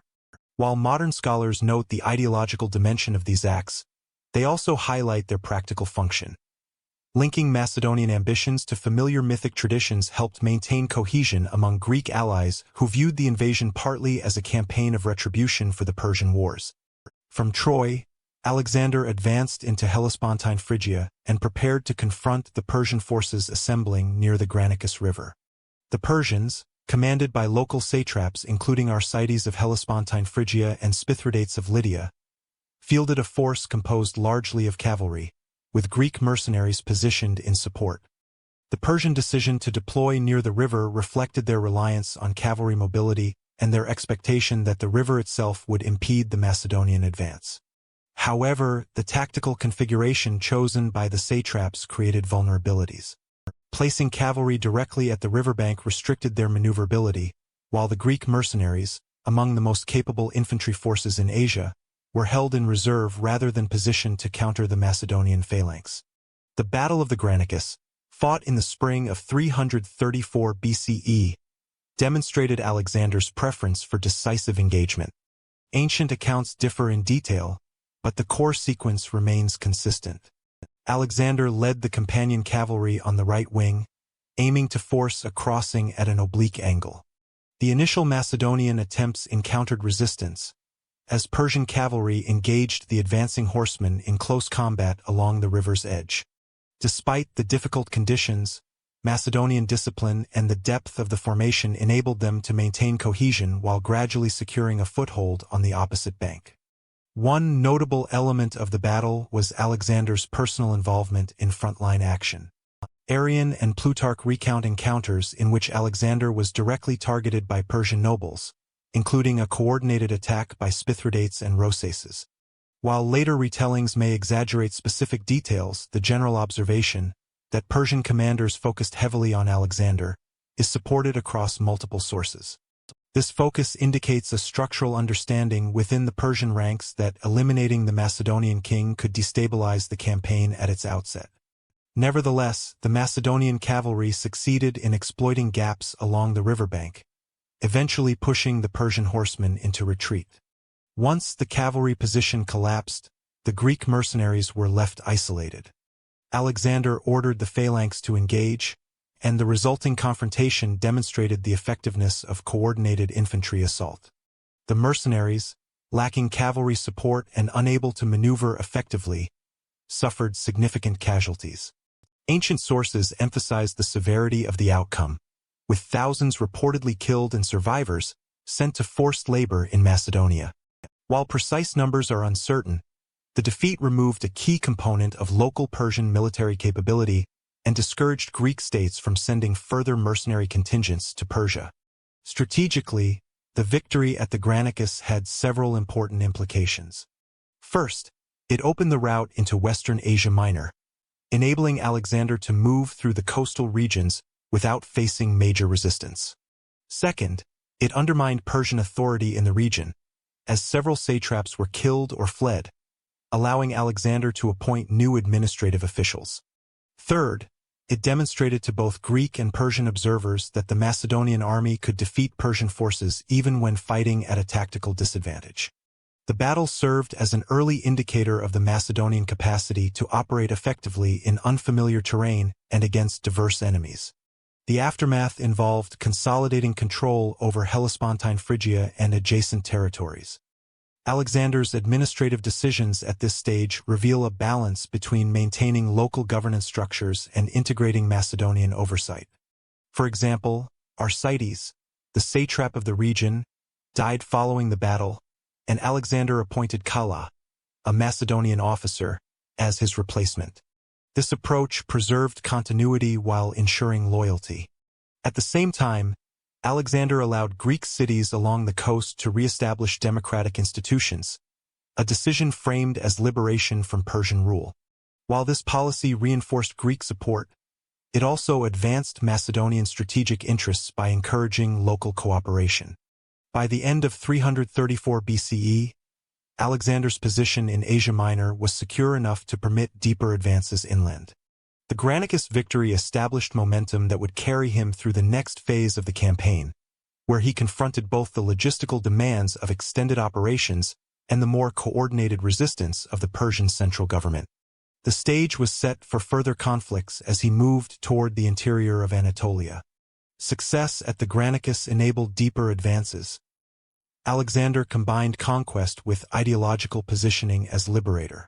Following his initial victory at the Granicus River, Alexander moved systematically to secure Western Asia Minor, combining military force with strategic administration and carefully calibrated propaganda. The campaign was designed not merely to defeat Persian armies, but to consolidate Macedonian authority, integrate local populations, and present the invasion as a continuation of Greek resistance against Persian domination. This dual approach, combining conquest with ideological framing, became a hallmark of Alexander's strategy throughout the war. Alexander first focused on coastal strongholds that could serve as bases for further operations and control key maritime routes. Cities such as Halicarnassus, Miletus, and Ephesus represented strategic and symbolic points. Halicarnassus, in particular, posed a formidable challenge. The city, heavily fortified and commanded by the Persian satrap Memnon of Rhodes, resisted the Macedonian advance. Ancient accounts detail the defensive preparations, including extensive walls and the use of the city's natural harbor to receive reinforcements. Memnon advocated a strategy of attrition, attempting to delay Alexander until winter, thereby stressing Macedonian supply lines. The siege of Halicarnassus combined conventional Macedonian tactics with the application of siegecraft that Philip II had introduced and Alexander had adapted for expeditionary campaigns. Macedonian engineers constructed scaling towers and battering rams, while naval forces blockaded the harbor to prevent reinforcement. Alexander personally oversaw the placement of forces and the coordination of attacks on multiple walls simultaneously. Although sources differ regarding the exact timeline, the city ultimately fell after several weeks, with Memnon evacuating via the harbor.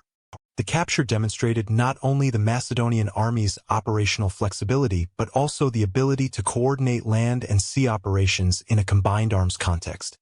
Archaeological evidence, including fortification remains and debris from siege engines, corroborates the intensity and sophistication of the operation. Securing these cities allowed Alexander to implement a broader program of administrative restructuring. In places like Miletus and Ephesus, he installed loyal governors, frequently Macedonian officers, while allowing certain local civic institutions to persist under supervision. These decisions reflect a pragmatic approach. Preserving some autonomy encouraged cooperation while embedding mechanisms of oversight ensured loyalty and facilitated taxation and recruitment for ongoing campaigns. For example, the establishment of garrisons in strategic positions not only enforced Macedonian control, but also provided logistical hubs for troop movements deeper into Anatolia. Simultaneously, Alexander framed his campaign as a liberation of the Greek cities under Persian control. Public decrees, proclamations, and the re-establishment of democratic institutions signaled to the cities that he was acting as a protector rather than as a foreign conqueror. The Macedonian king used the language of previous Persian wars, portraying himself as the inheritor of the Greek struggle for autonomy. Arrian notes that Alexander held public assemblies in coastal cities, reinforcing the idea of liberation, while Greek language inscriptions issued under his authority reaffirmed civic privileges and property rights. This ideological positioning encouraged local cooperation and reduced the need for harsh repression. The combination of military action and ideological framing served multiple functions. Militarily, it reduced resistance and facilitated rapid occupation. Politically, it enhanced Alexander's legitimacy among Greek allies and subjects. Economically, it ensured that ports and urban centers remained productive, providing supplies and revenue for the ongoing campaign. The synchronization of these elements illustrates an interpretive insight. Alexander's conquest was as much about sustainable control and perception management as it was about battlefield victory. Relations with Greek cities were managed with careful diplomacy. In some cases, local elites were co-opted into the Macedonian administration, receiving positions or honors that reinforced their loyalty. In others, councils were allowed to function with limited autonomy, demonstrating respect for existing civic traditions while embedding Macedonian oversight.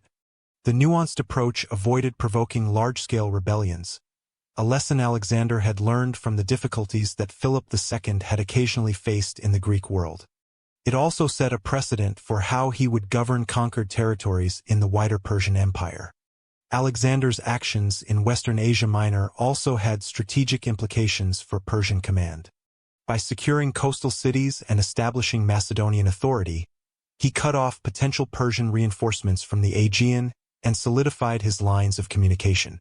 The displacement of Persian satraps in the region and the removal of Memnon's influence undermined Persian capacity to organize a coordinated response, forcing Darius III to reassess the empire's defensive posture. The reorganization of Western Asia Minor effectively shifted the operational initiative to the Macedonians, giving Alexander both strategic depth and flexibility for the next phase of the campaign. These operations illustrate a recurring pattern in Alexander's approach. Military conquest was inseparable from administration, propaganda, and diplomacy. By blending these elements, he minimized opposition while maximizing the strategic utility of newly acquired territory. Ancient sources emphasize that cities often welcomed Alexander's presence as a liberator, though modern scholarship notes that the practical benefits of Macedonian protection, security, trade, and governance were equally important in securing allegiance. Archaeological and epigraphic evidence supports this interpretation, revealing rapid changes in local governance structures coinciding with Alexander's advance. By the end of the campaign in Western Asia Minor, Macedonia had established a network of controlled ports, loyal garrisons, and cooperative civic authorities. The region's capture did not merely expand Alexander's territorial control. It demonstrated the integration of military, political, and ideological strategy in a coherent operational model. The consolidation of the coast also forced Persia to respond. Satrapal forces were reorganized under Darius III, who now faced a Macedonian army with secure bases, local support, and momentum for deeper advances into the Anatolian interior. Persia reorganizes under Darius III. Issus was the first direct confrontation between Alexander and Darius III. Following the consolidation of Western Asia Minor, Alexander advanced into the interior of Anatolia, moving toward Cilicia and the narrow coastal plain that would become the stage for one of his most decisive engagements, the Battle of Issus in 333 BCE. Unlike previous encounters with regional Persian satraps, Issus brought Alexander into direct confrontation with Darius III himself, the king of the Achaemenid Empire. This battle not only tested Macedonian military innovation against the full Persian force, but also had profound strategic implications for the wider Levant and the morale of both Macedonian and Persian forces. The geography of the battlefield significantly influenced the outcome. Issus is located in a narrow coastal corridor between the eastern Mediterranean and the rugged Amanus Mountains. This constricted terrain prevented Darius from fully deploying his numerically superior army, estimated by ancient sources at over 50,000 infantry and 10,000 cavalry, though modern scholarship considers these figures likely exaggerated. Alexander, commanding a force of approximately 40,000 infantry and 5,000 cavalry, exploited the bottleneck to neutralize Persian advantages in manpower. The terrain compressed the battlefield laterally, limiting cavalry flanking maneuvers and forcing the engagement into a frontal confrontation where the Macedonian phalanx could operate effectively. Prior to the engagement, Alexander's reconnaissance and intelligence were critical. Scouts identified key features, including marshy areas and river crossings, which were incorporated into his deployment plans. Arrian emphasizes that Alexander positioned his companion cavalry on the right flank, directly opposing Darius' left, while the phalanx held the center along a slight ridge. Light infantry and archers were deployed on the flanks to provide flexibility, disrupt Persian formations, and support the heavy infantry. This configuration demonstrates an interpretive insight. Alexander's tactical choices at Issus reflected both an understanding of terrain and an ability to concentrate force at decisive points, compensating for numerical inferiority. The battle commenced with skirmishes between Macedonian light troops and Persian cavalry, gradually escalating into full engagement. The Persian cavalry attempted to envelop the Macedonian left, but the narrow terrain limited their movement. Alexander's personal leadership proved decisive. He led the companion cavalry in a direct charge against the Persian line opposite him, targeting Darius' position. According to Arrian and Plutarch, the king was situated near the rear of his formation, as was customary for Persian monarchs. The Macedonian cavalry strike disrupted the cohesion of the Persian left and exposed the center. This allowed the phalanx to advance steadily, pushing Persian infantry back and creating gaps that the cavalry could exploit. A critical moment occurred when Alexander, recognizing the opportunity to threaten Darius directly, maneuvered to strike toward the Persian king. Darius, confronted with the vulnerability of his position and the threat to his personal safety, ordered a retreat. His withdrawal caused panic among Persian ranks, leading to a rout that left thousands of soldiers dead or captured.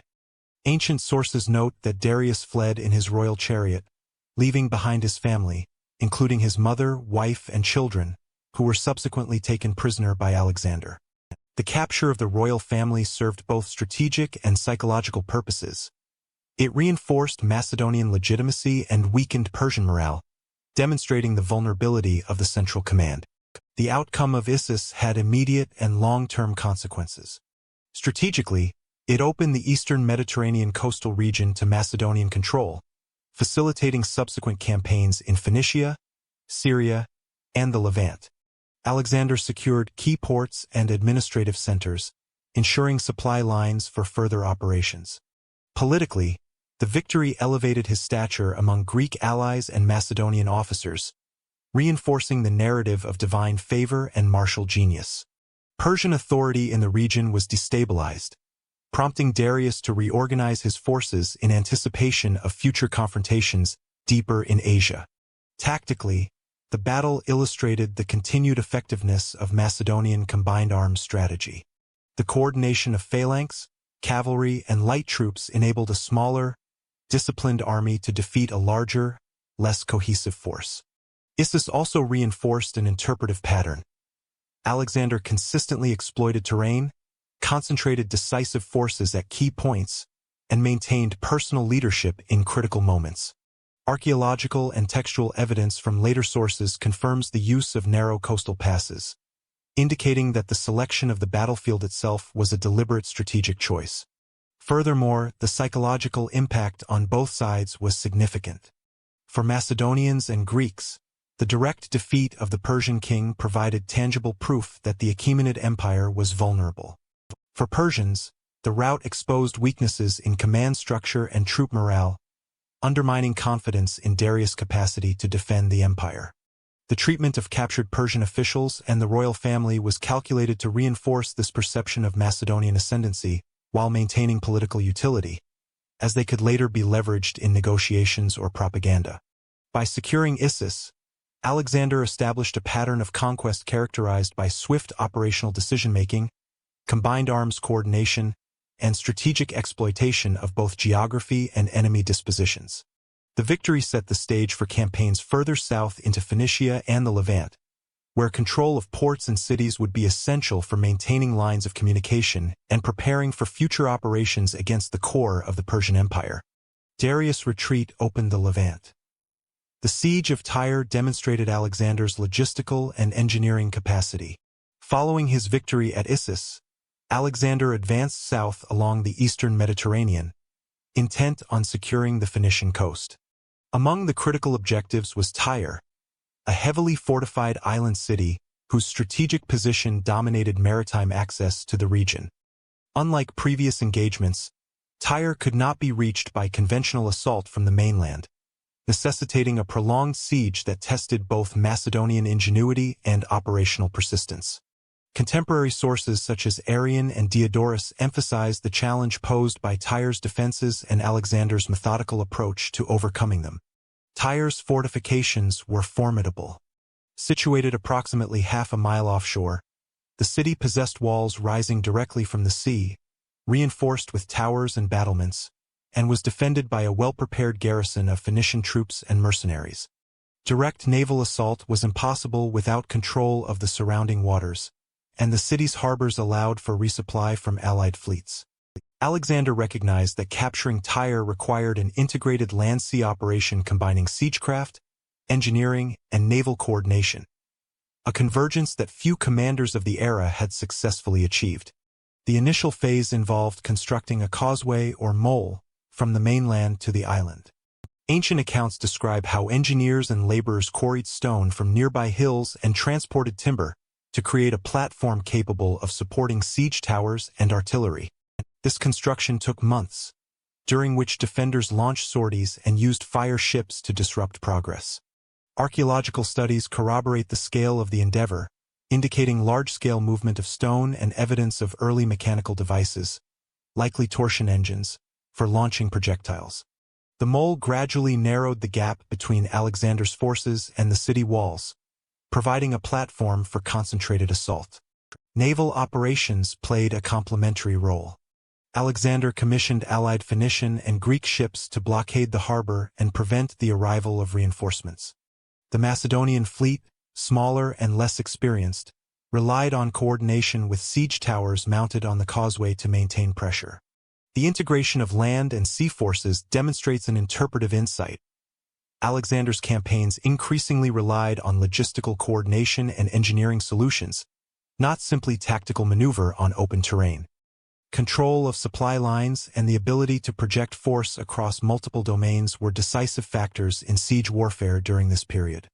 The final assault involved the combined use of battering rams, siege towers, and artillery. Macedonian engineers constructed towers on the causeway, allowing archers and slingers to suppress defenders on the walls while rams attacked the fortifications directly. Fire and counterattacks required constant adaptation. Ancient accounts describe Tyrian defenders using Greek fire-like devices and heavy missiles to impede the attackers. Despite these challenges, the persistence and organization of Alexander's forces gradually overwhelmed the defenders. After approximately 7 months, a breach was achieved, enabling Macedonian infantry to enter the city. The aftermath of the siege was both strategic and symbolic. Tyre's capture eliminated a critical Persian naval base, secured the eastern Mediterranean coast, and demonstrated to other cities the consequences of resistance. Alexander's treatment of the city was harsh but strategically calculated. Much of the population was enslaved, and key officials executed, while the city itself was incorporated into the Macedonian administrative network. This action signaled that resistance would be costly, yet also that cities willing to cooperate could retain relative autonomy under Macedonian oversight. The siege also had broader operational implications. With Tyre subdued, Alexander could secure ports along the Levantine coast, facilitating supply lines for subsequent campaigns and ensuring access for Macedonian and allied fleets. The fall of Tyre removed the last major obstacle preventing unimpeded movement south toward Egypt, a region of both strategic and economic importance. The campaign demonstrated that Alexander's success depended as much on engineering, logistics, and administration as on battlefield prowess, a recurring theme throughout his conquests. In summary, the Siege of Tyre represents a complex operation combining engineering innovation, naval coordination, and strategic patience. Alexander's ability to integrate these elements into a cohesive campaign illustrates the broader military philosophy he employed across his campaigns. The combination of technical solutions, disciplined execution, and the exploitation of both geography and enemy vulnerabilities. The capture of Tyre cleared the route to Egypt. In Egypt, Alexander adopted pharaonic authority alongside Macedonian kingship. After securing the Levantine coast, Alexander advanced into Egypt in late 332 BCE, encountering minimal resistance. The rapid submission of Egyptian cities reflected both disaffection with Persian rule and the prestige of Alexander's previous victories. Unlike the sieges of Tyre or Halicarnassus, the Egyptian campaign relied more on political negotiation, symbolic gestures, and administrative integration than on force. Arrian and Diodorus report that Alexander's approach combined respect for local traditions with assertive demonstration of authority, establishing a template for governance that blended Macedonian and native institutions. Alexander first entered the Nile Delta, where he was welcomed by local officials and priests who sought to secure stability and maintain economic and religious structures. The peaceful reception allowed him to assert authority without significant military engagement.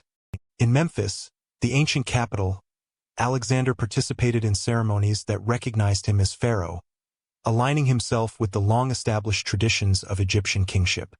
This adoption of pharaonic titles served a dual purpose. It legitimized his rule in the eyes of the Egyptian population and positioned him as both a foreign conqueror and a successor to local dynastic authority. Central to this process was the integration of the Egyptian priesthood. Alexander recognized the political and symbolic influence of religious leaders, granting them privileges while ensuring their loyalty. Temples were treated with respect, and local cult practices continued under Macedonian oversight. Inscriptions and temple records indicate that Alexander sanctioned offerings and honors in accordance with traditional protocols. This cooperative approach minimized potential resistance and reinforced the perception of continuity, demonstrating a nuanced understanding of governance in a culturally complex region. One of Alexander's most enduring contributions in Egypt was the founding of Alexandria. Strategically located on the Mediterranean coast near the western branch of the Nile Delta, the city was intended as both a military base and a hub of commerce. Its design combined Greek urban planning with consideration for local geography and trade routes, reflecting Alexander's broader approach to integrating conquest with infrastructure. Alexandria quickly became a center for administration, trade, and Hellenistic culture, symbolizing the fusion of Macedonian and Egyptian political and economic interests. Archaeological evidence confirms the city's early expansion and its role as a conduit for Mediterranean commerce, highlighting Alexander's foresight in establishing a long-term foothold. While in Egypt, Alexander also visited the Oracle of the Siwa Oasis. The journey, undertaken across the western desert, was both arduous and symbolically significant. The oracle reportedly recognized him as the son of Zeus Ammon, a declaration that strengthened his personal prestige and provided a divine endorsement of his authority. Ancient sources interpret this as both a spiritual affirmation and a political instrument. By presenting himself as divinely sanctioned, Alexander consolidated support among Egyptians and Macedonians alike.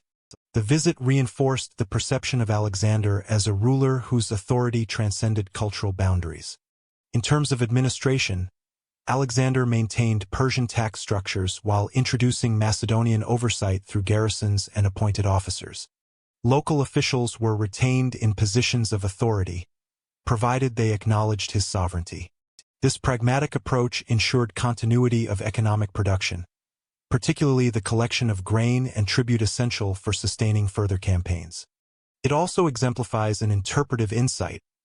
Alexander's governance combined symbolic legitimacy with practical administration, integrating conquered regions efficiently without unnecessary disruption. The peaceful incorporation of Egypt contrasted with the destruction witnessed at Tyre and other resistant cities, demonstrating Alexander's adaptability as a ruler. By securing loyalty through recognition of local traditions and strategic institution building, he ensured that Egypt would serve as a stable base for his forthcoming campaigns. This stability allowed him to consolidate resources, secure supply lines, and maintain morale among both Macedonian troops and local populations. By the end of his Egyptian campaign, Alexander had established firm control over the region. He had been recognized as pharaoh, integrated local religious and administrative structures, and founded Alexandria as a strategic and cultural hub.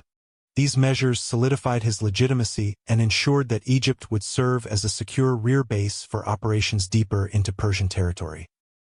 His legitimacy strengthened before Gaugamela. Alexander's consultation at Siwa became central to later depictions of his divinity.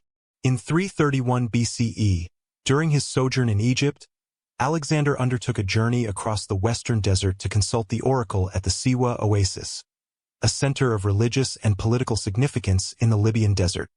Located approximately 150 miles southwest of the Nile Delta, Siwa was one of the most remote and venerated oracular sites in the ancient Mediterranean world.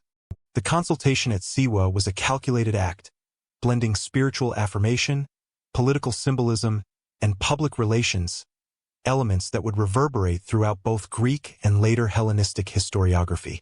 The journey itself was logistically challenging. Alexander's army had to traverse arid desert terrain with limited water sources, relying on supply trains and reconnaissance to maintain cohesion. Ancient accounts note that the expedition included Macedonian soldiers, officials, and attendants who safeguarded both the king and the sacred offerings. The physical difficulty of the journey underscored the symbolic weight of the oracle. Reaching such a remote site suggested both personal determination and a demonstration of divine favor to followers. Archaeological surveys of the Siwa oasis support the existence of a fortified temple complex capable of accommodating pilgrims and ceremonial activities, consistent with descriptions in Diodorus and Plutarch. Upon arrival, Alexander engaged in ritual consultation with the oracle, interpreted by contemporary sources as the deity Ammon. Reports suggest that the oracle affirmed Alexander's semi-divine status, referring to him as the son of Zeus Ammon. The pronouncement was carefully framed to resonate with both Egyptian and Greek audiences. In Egyptian terms, he assumed a divine pharaonic role, while Greek narratives emphasized his heroic lineage, akin to the demigods of Homeric epic. This dual interpretation reinforced Alexander's legitimacy across culturally distinct populations and provided a potent ideological tool for consolidating authority. Historiographically, the consultation has generated significant debate. Some scholars argue that Alexander's journey was a politically motivated demonstration designed to impress both local populations and his Macedonian troops, rather than a purely religious quest. Others emphasize the genuine spiritual significance attributed to Ammon by local Egyptians and Libyans, suggesting that Alexander participated sincerely in established ritual procedures. The ambiguity is compounded by the tendency of ancient sources, often written decades later, to amplify Alexander's divine association as part of broader mythmaking. Despite these debates, the episode undeniably contributed to the perception of Alexander as a ruler with extraordinary legitimacy. The Siwa consultation also had tangible political effects. By acquiring recognition from a prominent oracle, Alexander strengthened his position in Egypt and the wider Mediterranean. Local elites, including the priesthood, interpreted the pronouncement as confirmation that supporting Alexander aligned with divine will. This reinforced loyalty and minimized potential resistance, further stabilizing Egypt as a strategic base for subsequent campaigns. The oracle's pronouncement also served as a diplomatic signal to neighboring regions, including Phoenician cities and Persian-controlled territories, that Alexander's authority was sanctioned by divine power. From a military-political perspective, the journey to Siwa exemplified Alexander's understanding of perception as a strategic instrument. The expedition demonstrated that campaigns relied not only on battlefield victories but also on the symbolic projection of authority. By presenting himself as divinely favored, Alexander secured both morale among his forces and legitimacy in the eyes of subjugated populations. Interpretive insights highlight that this blend of religious symbolism and political calculation became a recurring feature throughout his career, informing later encounters in Persia and beyond. Ancient narratives also emphasized the secrecy and ritualized nature of the consultation. Only select attendants and priests participated directly, underscoring the exclusivity and sanctity of the event. This controlled access enhanced the aura surrounding Alexander's status, enabling the king to frame subsequent communications with both Macedonian and Egyptian audiences in ways that reinforced his elevated position. The intertwining of religious performance and political strategy at Siwa reflects a sophisticated understanding of legitimacy in a multicultural empire. Following the consultation, Alexander returned to Egypt fully recognized as pharaoh and imbued with the ideological authority to command loyalty across diverse territories. The affirmation at Siwa provided a foundation for his symbolic and administrative actions in Egypt, including the founding of Alexandria and the integration of local priesthoods into Macedonian governance. The episode also prepared him for renewed confrontation with Darius III, as it bolstered his personal prestige and reinforced the perception of invincibility that would prove crucial in campaigns in Mesopotamia and Persia proper. With Egypt secure, he returned to confront Darius. Gaugamela marked the decisive collapse of Achaemenid military power.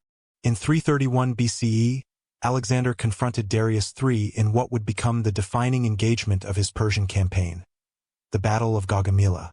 Situated near the modern village of Tel Gaumel in northern Iraq, the battlefield was selected by Darius for its flat, open terrain, favorable for the deployment of his numerically superior forces.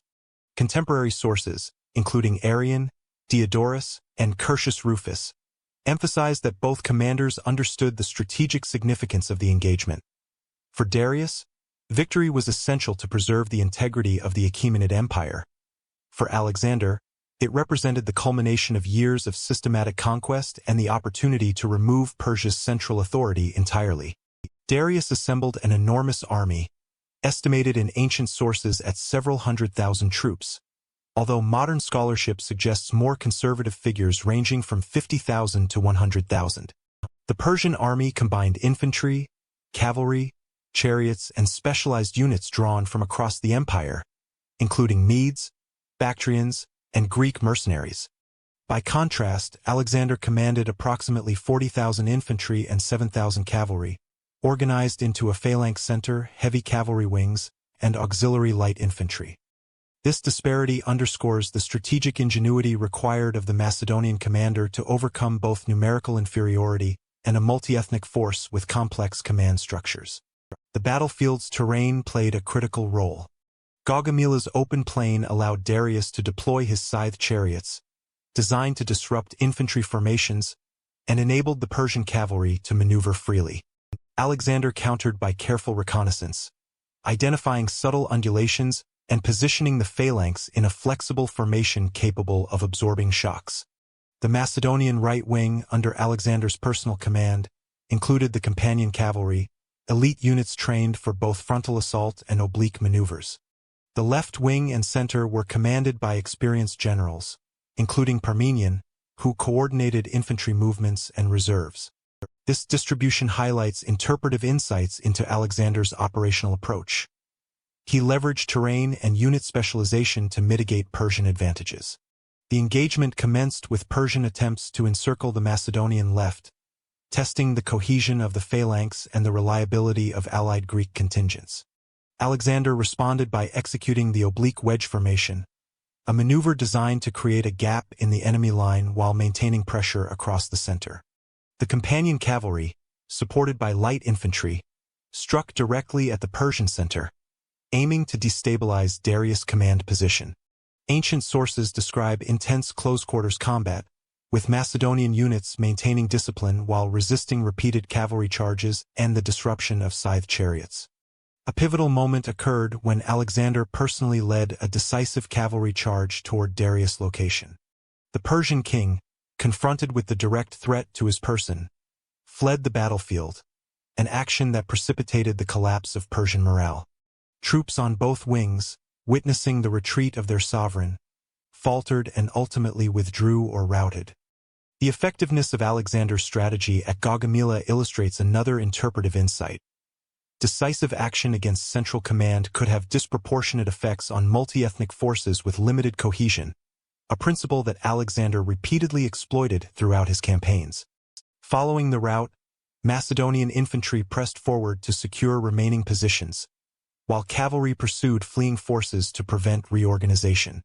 Arrian reports that key Persian nobles, including satraps and mercenary commanders, were captured or neutralized, while the core Persian leadership, now devoid of central control, disintegrated. Casualty estimates vary, but it is clear that Gaugamela inflicted irreversible damage on the Persian military structure, opening the way for subsequent occupation of Mesopotamian cities, including Babylon and Susa.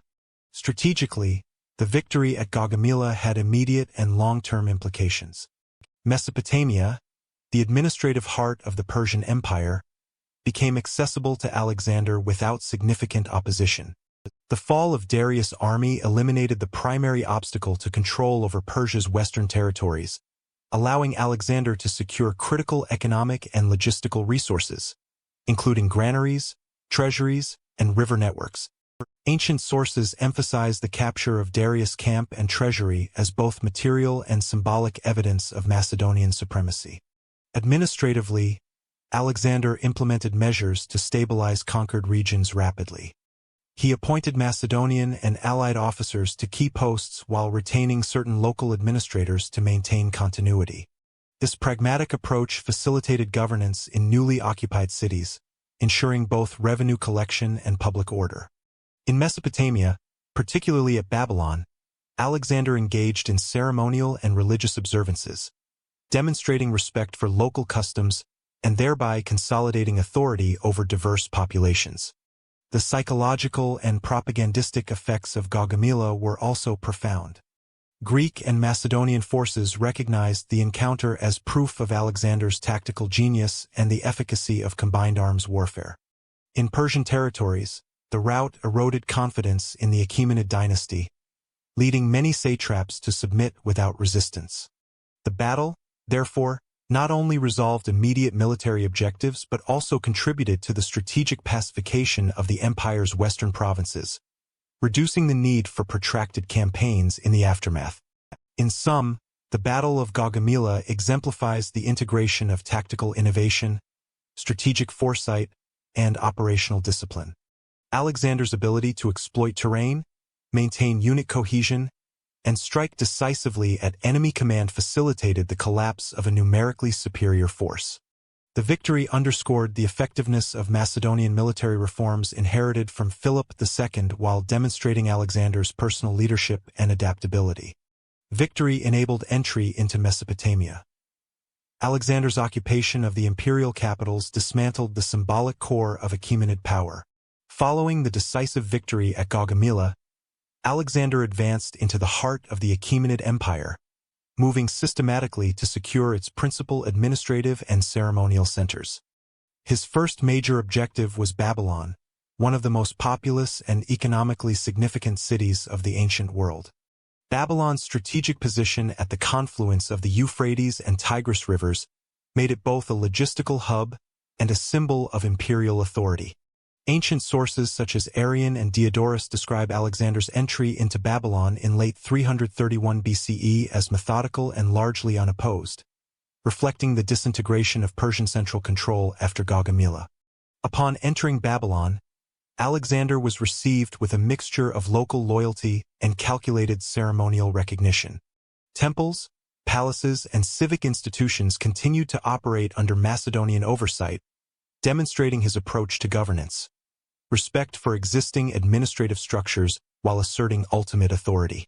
Priests and local officials were incorporated into the new order, maintaining ritual and civic continuity. Alexander's careful treatment of Babylonian religious and civic institutions helped prevent rebellion and facilitated the collection of tribute and the organization of supply lines for further campaigns. This approach illustrates an interpretive insight. Alexander understood that conquest required not only military dominance but also the legitimization of authority through established local systems.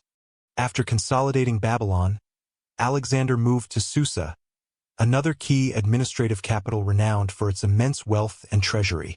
Susa provided access to significant resources, including gold, silver, and goods essential for financing military operations and rewarding loyal officers. According to Diodorus, Alexander distributed substantial portions of these treasures to his army, ensuring morale and loyalty, while also sending gifts to Greek city-states to reinforce alliances. The capture of Susa exemplifies a recurring pattern in Alexander's campaigns. Securing economic centers was as critical to imperial consolidation as battlefield victories. Archaeological evidence, including inscriptions and surviving artifacts, corroborates accounts of extensive wealth redistribution and administrative integration. The next phase of Alexander's advance brought him to Persepolis, the ceremonial heart of the Achaemenid dynasty. Unlike Babylon and Susa, Persepolis had largely symbolic rather than administrative significance. Ancient accounts debate the intentionality of its destruction in 330 BCE. Arrian and Plutarch describe the burning of the royal palace, often attributing it to Alexander's desire for revenge against Xerxes' earlier campaigns in Greece, or as an act of political theater demonstrating the finality of Persian defeat. Modern scholarship, informed by archaeological studies, suggests that the destruction may have been partially intentional and partially the result of uncontrolled conflagration during occupation. Regardless, the event symbolically dismantled the ceremonial and ideological core of Achaemenid power, reinforcing the perception of Alexander as the new hegemon of the former empire. In addition to symbolic impact, the occupation of these capitals had strategic consequences. Control over Babylon, Susa, and Persepolis provided Alexander with critical infrastructure, including roads, river networks, and communication lines. These facilitated movement of troops, collection of tribute, and the establishment of garrisons, enabling sustained operations deeper into Persia and toward the eastern provinces. Interpretive insights highlight that Alexander's focus on both symbolic and logistical objectives demonstrates a comprehensive understanding of imperial control. Legitimacy, economic resources, and operational flexibility were inseparable components of conquest. Administration in the captured cities followed a pattern of pragmatic integration. Local elites were retained or co-opted, ensuring continuity of governance, while Macedonian officers oversaw strategic sectors such as treasury management and military garrisons. This dual structure minimized disruption and maintained economic productivity, reflecting a recurring feature of Alexander's campaigns: the balance between imposition of authority and accommodation of local structures. In Susa and Babylon, inscriptions and administrative records indicate rapid implementation of Macedonian oversight, including assignment of tribute collection responsibilities and maintenance of infrastructure, reinforcing Alexander's control. The psychological impact on both Macedonians and remaining Persian forces was substantial. The fall of the empire's capitals and the dispersal of Achaemenid treasures underscored the completeness of Persian military defeat. For Macedonian troops, the occupation validated the campaign's effectiveness and strengthened loyalty to Alexander. For Persian satraps and subjects still loyal to Darius III, the events signaled that central authority had been irrevocably compromised, limiting the potential for coordinated resistance in the empire's western provinces. Darius' flight eastward created a power vacuum that Alexander exploited to consolidate his position across Mesopotamia and southwestern Persia. Securing the capitals allowed him to control vital communication routes and redistribute administrative responsibilities, effectively replacing the Achaemenid governance network with a hybrid Macedonian-Persian structure.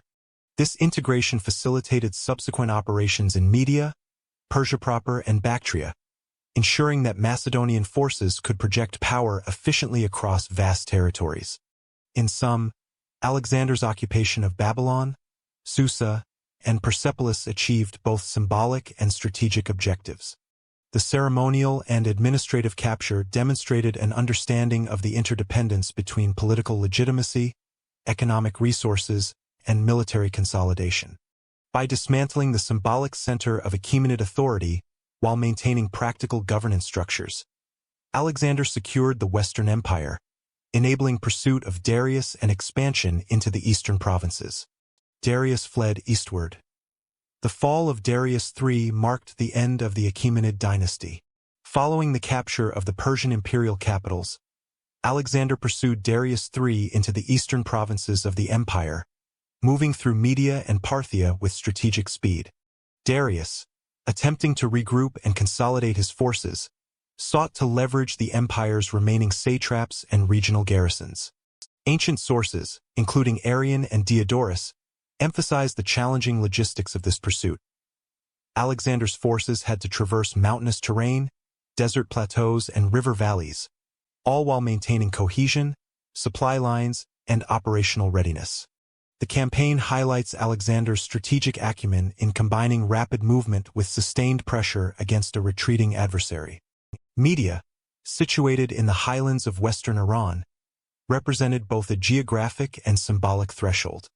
Control over the region provided Alexander with fortified passes, strategic settlements, and a staging ground for further eastern operations. Resistance was limited, as many satraps and local officials recognized the inevitability of Macedonian dominance and defected or surrendered.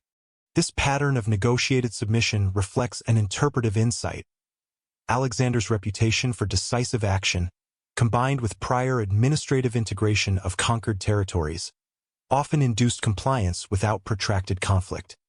Archaeological evidence, including fortified sites and inscriptions, corroborates the rapid Macedonian occupation of key Media cities. The pursuit intensified as Alexander entered Parthia and Bactria. Darius relied on both natural barriers and his remaining forces to delay the Macedonians, but internal instability undermined his efforts. Satrapal loyalty weakened, and dissent among Persian commanders created opportunities for Macedonian exploitation. The betrayal by Bessus, satrap of Bactria and a distant relative of Darius, proved decisive. Bessus arrested Darius and proclaimed himself king, intending to rally Persian resistance under a new dynastic banner. Ancient accounts portray Bessus' actions as both opportunistic and indicative of the disintegration of Achaemenid central authority in the empire's eastern reaches. Alexander responded swiftly, pursuing Bessus into the highlands and eventually capturing him. Darius, despite his imprisonment, had been left alive but in deteriorating condition. According to Arrian, Darius was found by Macedonian forces suffering from wounds sustained during his betrayal and the retreat. Alexander personally attended to him, treating the former king with dignity and respect, consistent with both Greek notions of kingship and his broader political strategy. Preserving the legitimacy of the deposed dynasty enhanced Alexander's own authority by emphasizing continuity rather than arbitrary conquest. Darius' subsequent death at the hands of his captors marked the formal end of the Achaemenid dynasty. The event had immediate and long-term consequences for imperial governance. Symbolically, the extinction of the Persian royal line eliminated the central claim to legitimacy for resistance in remaining territories. Politically, it allowed Alexander to assume the mantle of succession, presenting himself as the inheritor of Persian kingship while preserving administrative structures established by the Achaemenids. In Babylon, Susa, and other major centers, Alexander integrated existing bureaucracies under Macedonian oversight, demonstrating a consistent approach to consolidation. Practical administration complemented symbolic authority. The death of Darius also provided an opportunity to legitimize Alexander's rule among the Persian populace. He arranged ceremonial honors for the former king, ensuring burial in accordance with Persian traditions, and publicly condemned Bessus for regicide. These measures reinforced the perception of Alexander as a just ruler and strengthened loyalty among Persian officials and subjects who might otherwise have resisted foreign domination. Interpretive insights emphasize that the combination of military decisiveness, symbolic action, and administrative pragmatism was critical in transforming conquest into lasting control. Strategically, with Darius eliminated, Alexander faced fewer obstacles to further eastern expansion. Persia's administrative network remained largely intact, allowing Macedonian forces to leverage existing infrastructure for logistics, taxation, and governance. Campaigns in Media, Persis, and the eastern provinces proceeded with reduced resistance, illustrating the interdependence of military success, political legitimacy, and bureaucratic integration in sustaining imperial authority. The pursuit and death of Darius also reinforced a psychological precedent for both Macedonian troops and subject populations. Macedonian soldiers recognized the completion of a long and challenging campaign, bolstering morale and validating the efficiency of combined arms operations and rapid maneuver warfare. For the populations of Persia and the eastern provinces, the elimination of the Achaemenid line conveyed the futility of organized military opposition, encouraging submission to Alexander and enabling smoother administrative transition. By concluding the Eastern Persian campaigns with Darius' death, Alexander effectively removed the principal rival to his authority in Asia. Military, political, and symbolic objectives converged, demonstrating his capacity to combine decisive battlefield action with strategic governance and ideological management. This sequence of operations secured the former Achaemenid heartlands, established Macedonian control over key economic and administrative centers, and laid the foundation for continued expansion into Central Asia. With Persia subdued, Alexander pursued new horizons. Consolidating Central Asia required prolonged, adaptive military operations. After securing Persia, Alexander advanced into the rugged territories of Bactria and Sogdia, regions corresponding to modern northern Afghanistan, Tajikistan, and Uzbekistan. Unlike the relatively open plains of Mesopotamia, these territories presented formidable geographic challenges. Mountainous terrain, river valleys, and dispersed fortified settlements complicated conventional Macedonian military operations. Ancient sources, particularly Arrian and Curtius Rufus, described the campaigns as a combination of conventional engagements, siege warfare, and extended counterinsurgency operations, reflecting Alexander's capacity to adapt strategy to complex environments. Resistance in the region was led by Spitamines, a Sogdian noble who skillfully mobilized guerrilla tactics against the Macedonian forces. Spitamines exploited local knowledge, utilizing ambushes, hit-and-run raids, and fortified hill settlements to harass Alexander's supply lines and communications. These operations inflicted significant attrition on Macedonian forces and delayed the consolidation of control. Arrian emphasizes that these campaigns required both patience and flexibility, as conventional phalanx formations were less effective in mountainous terrain, necessitating smaller, mobile detachments capable of rapid maneuver. Alexander responded by combining traditional siegecraft with adaptive tactics. He conducted protracted sieges of fortified settlements, often using temporary earthworks, towers, and battering rams adapted to the local terrain. Archaeological surveys of Central Asian fortifications corroborate the scale and sophistication of these operations, indicating that Alexander's army incorporated local labor and engineering techniques alongside Macedonian methods. This integration reflects an interpretive insight. Successful conquest in Central Asia depended on flexibility in tactics and the ability to combine indigenous knowledge with established military innovations. Political strategy complemented military action. Alexander sought to stabilize newly conquered regions through marriage alliances and incorporation of local elites into his administration. Notable examples include his marriages to Roxana, daughter of a Bactrian noble, and later unions with other regional figures. These unions facilitated loyalty among local populations and reinforced Macedonian authority through dynastic legitimacy. Additionally, Alexander founded several cities in strategic locations, including Alexandria Esgate, Alexandria the Furthest, which served as military and administrative outposts while promoting Hellenistic culture. These foundations exemplify a dual strategy of military control and cultural integration, enhancing long-term stability in the region. Logistical challenges shaped the campaign's tempo. The mountainous terrain and dispersed settlements required careful management of supply lines and the use of local resources. Macedonian forces adapted by employing foraging parties, river navigation where possible, and coordination with allied local contingents. This logistical acumen ensured sustained operations despite the difficulty of terrain and the persistence of Sogdian resistance, demonstrating an interpretive insight. Alexander's operational success relied as much on logistical ingenuity as on battlefield tactics. The campaign also reinforced the importance of intelligence and reconnaissance. Scouts and local informants provided critical information on terrain, enemy movements, and fortified positions. Alexander frequently employed small detachments to probe defensive positions or lure enemy forces into disadvantageous engagements. These measures allowed him to anticipate ambushes and respond effectively to the unconventional warfare tactics employed by Spitamines. The integration of intelligence into operational planning became a hallmark of Alexander's Central Asian strategy. By 328 BCE, after prolonged campaigning, Spitamines was defeated through a combination of decisive action and negotiation, and local resistance largely subsided. Macedonian control was reinforced by the establishment of garrisons in key cities, fortification of passes, and continued engagement with local elites. This consolidation laid the groundwork for the easternmost expansion of Alexander's empire, providing a secure base for campaigns toward the Indian subcontinent.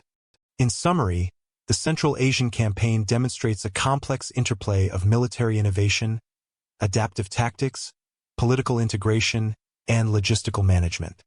Alexander's ability to respond to guerrilla resistance, leverage local alliances, and institutionalize control through city foundations highlights the multifaceted nature of conquest in geographically and culturally challenging regions. The lessons of Bactria and Sogdia underscored the necessity of combining strategic foresight with operational flexibility in maintaining imperial authority. Alexander's ambitions extended further east. The Indian campaign confronted Alexander with new terrain, cultures, and challenges. In 327 BCE, Alexander advanced from Bactria into the northwestern regions of the Indian subcontinent, entering the fertile and politically fragmented Punjab. This territory, corresponding roughly to modern Pakistan, was characterized by a mosaic of small kingdoms and tribal polities, each governed by local rajas with varying degrees of cohesion and military capability. Greek and Macedonian sources, including Arrian, Curtius Rufus, and Diodorus, emphasize that the region presented both strategic opportunities and operational challenges, including heavily forested plains, unpredictable river systems, and fortified settlements unfamiliar to Macedonian forces accustomed to the more open terrain of Persia and Central Asia. Alexander's first significant obstacle in India was the fortress of Aurnos, located on a cliff overlooking a bend in the Indus River. According to Arrian, Aurnos had long resisted conquest and was considered impregnable due to its natural defensive features. Sheer rock faces, limited access routes, and elevated positions providing clear lines of observation. The siege required Alexander to adapt both engineering and tactical methods, combining scaling operations with the construction of temporary earthworks and platforms to support archers and siege engines. Archaeological research indicates the use of ramps and mobile towers consistent with Macedonian siegecraft, adapted to local conditions. The eventual capture of Aurnos not only secured a strategic position overlooking the Indus, but also enhanced Alexander's reputation among Indian polities as a commander capable of overcoming previously unconquerable positions. Interaction with local rulers followed both through military engagement and diplomacy. Some regional kings submitted voluntarily, recognizing the superiority of Macedonian forces and the strategic advantage of alliance. Others resisted, forming coalitions or engaging in guerrilla-style resistance. Alexander's approach combined the display of military strength with negotiation and incorporation of local elites. Captured rulers were often retained in administrative roles under Macedonian oversight, and alliances were reinforced through the granting of honors, marriage ties, and recognition of local authority within a broader Macedonian framework. This approach reflects an interpretive insight. Alexander's campaigns in India were not purely destructive, but relied on integration of existing political structures to maintain long-term control. The logistical challenges of the Indian campaign were significant. The Indus Plains featured monsoon-influenced rivers, dense vegetation, and unfamiliar supply networks.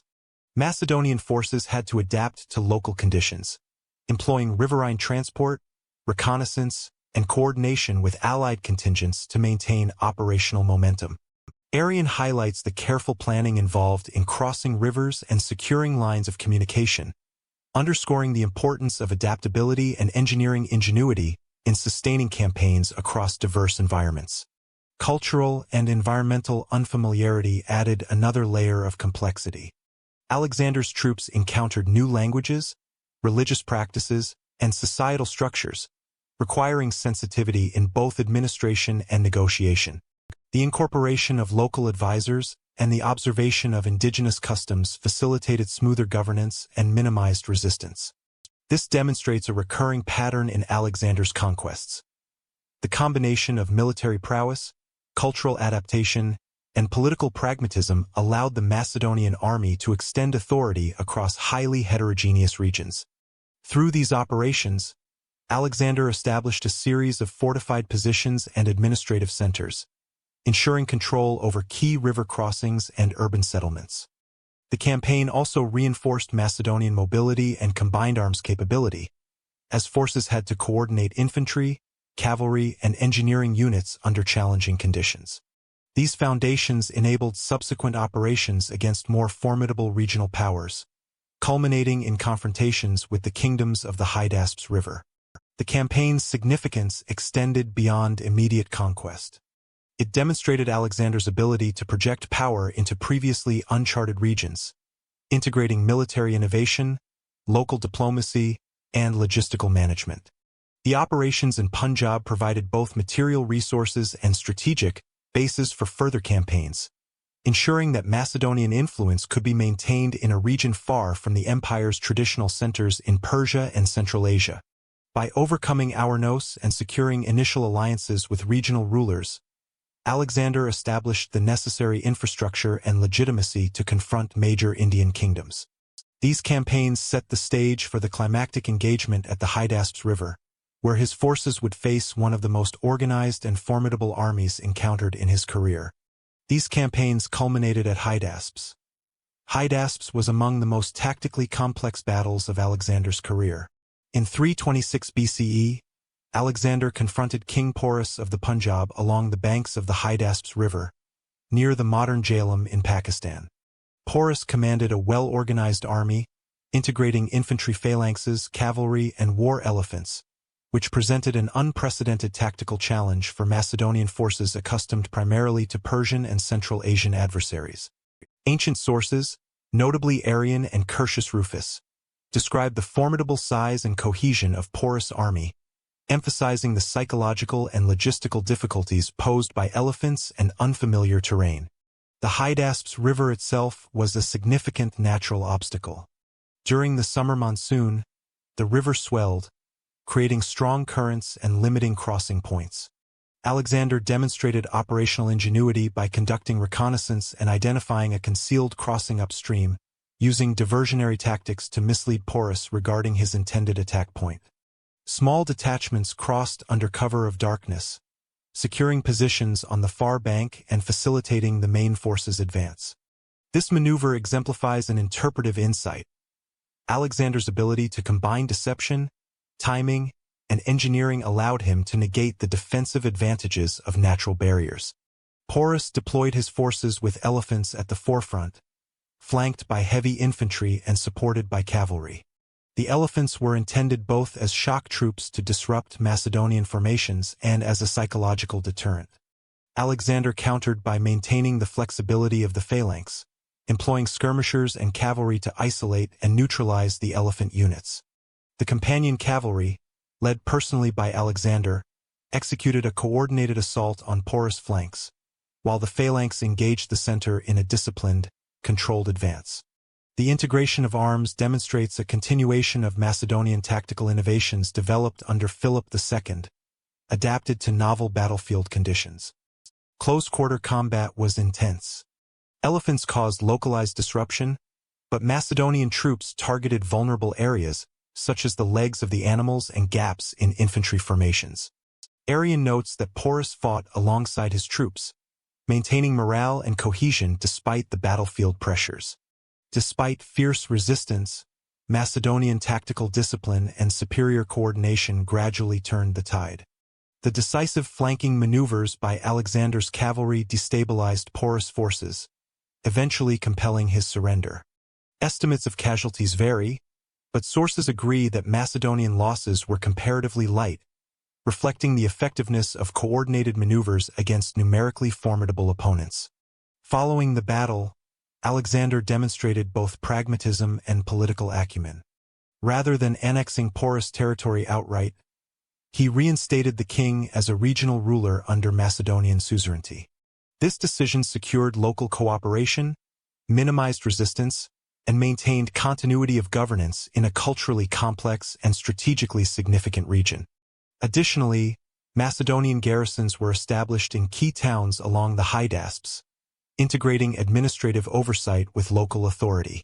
This combination of military victory and political accommodation exemplifies Alexander's broader strategy of consolidating control through both force and pragmatic governance. The engagement also reinforced Macedonian logistical and operational capabilities. Crossing the Hydaspes during monsoon conditions required careful management of supply lines, river transport, and troop movement. Coordination between infantry, cavalry, and engineering units ensured that forces could execute complex maneuvers under challenging environmental conditions. Interpretive insights indicate that Alexander's success at Hydaspes reflected not only battlefield skill but also systemic planning in terms of logistics, reconnaissance, and unit integration. Culturally, the battle and subsequent administration of Porus territories demonstrated Alexander's approach to integrating local elites into his imperial structure. By acknowledging Porus authority and respecting indigenous governance structures, Alexander secured loyalty while extending Macedonian influence. This policy became a recurring feature of his Indian campaigns, emphasizing continuity over wholesale imposition and reflecting a sophisticated understanding of the interplay between military conquest and political legitimacy. Hydaspes also had long-term strategic significance. The battle represented the easternmost expansion of Alexander's empire, establishing Macedonian influence in the Punjab and providing a base for potential further campaigns into the subcontinent. However, it also exposed the limits of campaign sustainability. The cumulative strain on troops, extended supply lines, and unfamiliar environment began to weigh heavily on the Macedonian army, setting the stage for the eventual decision to halt further eastward expansion. By securing victory and consolidating governance in porous territories, Alexander demonstrated a combination of tactical innovation, strategic foresight, and political pragmatism. The Battle of the Hydaspes stands as one of the most complex operations of his career, integrating terrain, enemy composition, engineering, and diplomacy into a comprehensive campaign plan. Troops pushed for return, forcing withdrawal. The return journey proved more costly than many battles. Following the campaigns in the Punjab and along the Hydaspes, Alexander turned his attention to consolidating control and returning westward.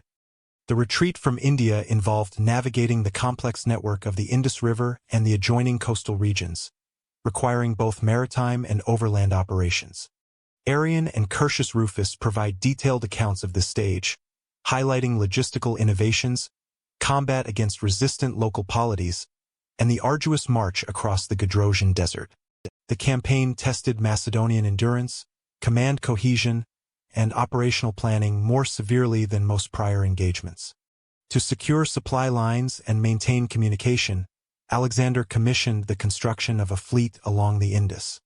Shipyards were established at strategic locations, producing both transport vessels and armed ships suitable for riverine and coastal operations. This fleet facilitated the movement of troops, equipment, and provisions while allowing coordinated strikes against resistant settlements along the riverbanks. Contemporary accounts note that Alexander personally supervised portions of these operations, reflecting the centrality of logistical planning in maintaining momentum and minimizing attrition during extended campaigns. Despite these measures, resistance persisted. Local rulers, often familiar with the terrain and employing guerrilla tactics, staged ambushes, raids, and attacks on Macedonian detachments. Alexander's forces countered with combined arms detachments, integrating cavalry reconnaissance, light infantry skirmishers, and engineering units to overcome fortified villages and river crossings. This adaptability demonstrates a key interpretive insight. Macedonian military success depended not only on superior force but on operational flexibility and integration of engineering, intelligence, and tactical innovation in unfamiliar environments. The descent along the Indus eventually transitioned into a more arduous overland march across the Gedrosian Desert, corresponding to modern southern Baluchistan. Arrian emphasizes the extreme environmental challenges, including scarce water, harsh temperatures, and difficult terrain, which led to significant attrition among troops and pack animals. Alexander's planning included limited depots, careful route selection, and rationing strategies. Yet the desert's unforgiving conditions resulted in substantial casualties. Archaeological and geographical studies corroborate the severity of the Gedrosian environment, confirming the logistical difficulties recorded in textual sources. This stage of the return journey also illustrates the interplay between military operations and administrative objectives. Along the Indus and Gedrosian routes, Alexander secured the submission of regional settlements, established garrisons, and reinforced lines of communication to maintain control over newly acquired territories. City foundations, fortifications, and supply depots not only facilitated immediate operations but also contributed to long-term governance, enabling Macedonian authority to persist even after the army's departure. This approach reflects a recurring theme in Alexander's campaigns: the combination of conquest, infrastructure development, and local integration to secure strategic depth. The human cost of the return journey was notable. Fatigue, disease, and environmental exposure reduced effective combat strength, emphasizing that operational endurance could be as decisive as battlefield skill. These losses influenced subsequent decisions regarding further eastward expansion, contributing to Alexander's eventual decision to halt major campaigns in the Indian subcontinent. Interpretive analysis suggests that logistical and environmental constraints, rather than purely military opposition, were critical factors in limiting the empire's extension. Upon reaching Persia, Alexander shifted focus from campaign operations to administrative consolidation. Troops were reorganized, garrisons were reinforced, and newly acquired territories were incorporated into existing provincial structures. The return journey, with its combination of logistical challenges and localized resistance, provided valuable experience in the coordination of extended supply networks, integration of naval and land forces, and management of multi-ethnic populations. These operational lessons informed subsequent governance and military planning in the western provinces and frontier regions. By integrating strategic planning, engineering, and adaptive tactics, the Indus and Gadrosian phases of Alexander's return highlight the complexity of projecting power across geographically and culturally diverse regions. Success was achieved not solely through battlefield victories, but through sustained operational management, demonstrating the critical role of logistics, flexibility, and administrative foresight in imperial consolidation. Back in Persia, Alexander reorganized the empire. Alexander faced the challenge of governing an empire far larger than Macedonia. Following the return from the Indian frontier, Alexander turned to the complex task of administering a vast, culturally diverse empire stretching from the Balkans to the Indus. Central to this process were reforms designed to integrate Macedonian authority with existing Persian administrative structures. Drawing on the legacy of the Achaemenid satrapal system, Alexander maintained provincial governance while introducing measures to ensure loyalty, efficiency, and oversight. Sources including Arrian, Curtius Rufus, and Plutarch highlight his pragmatic approach. Rather than entirely dismantling local institutions, he combined Macedonian oversight with indigenous bureaucracies to balance control and stability. One key reform involved the restructuring of taxation. Alexander retained traditional Persian tribute mechanisms, ensuring continuity in revenue collection, while implementing Macedonian oversight to prevent embezzlement and rebellion. Satraps were required to report directly to central authorities, often through a dual system combining Macedonian officers with local officials. This hybrid structure allowed Alexander to monitor compliance while maintaining administrative efficiency.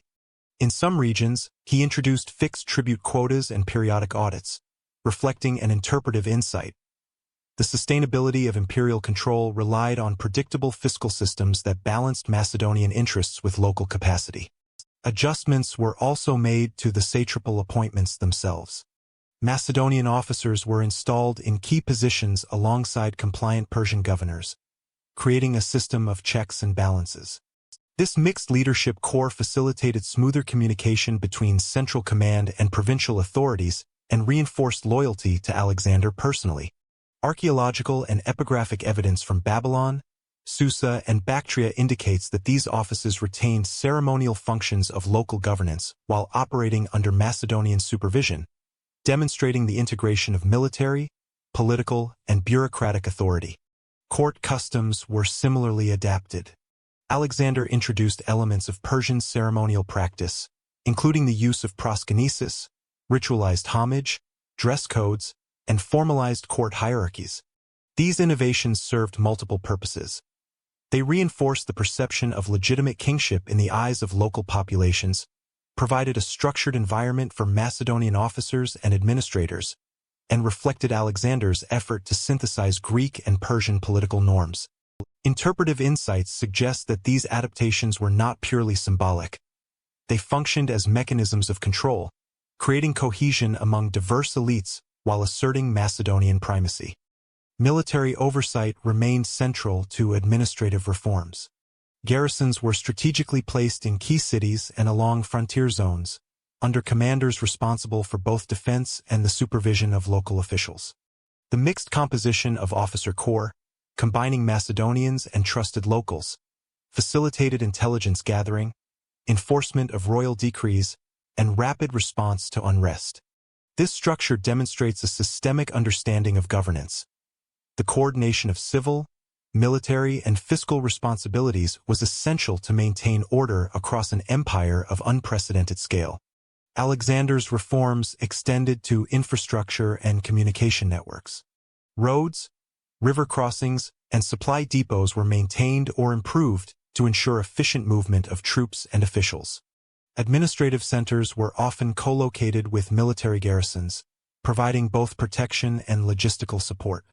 These measures reinforced central authority while allowing for rapid response to both internal disturbances and external threats, highlighting the interdependence of governance, logistics, and military capability. Despite these measures, the integration of Macedonian and Persian systems generated tensions. Macedonian officers occasionally resisted adaptation to local customs, while local elites negotiated for greater autonomy under the guise of continuity. Alexander navigated these dynamics with a combination of personal authority, ceremonial accommodation, and strategic appointments. The resulting administrative framework, while not entirely frictionless, enabled the management of a heterogeneous empire across vast distances. By combining fiscal reform, satrapal oversight, military integration, and ceremonial synthesis, Alexander established a governance model that preserved stability while extending Macedonian influence. These reforms laid the foundation for continued administration during his later campaigns and provided mechanisms to integrate newly conquered territories efficiently. Tensions within the army escalated.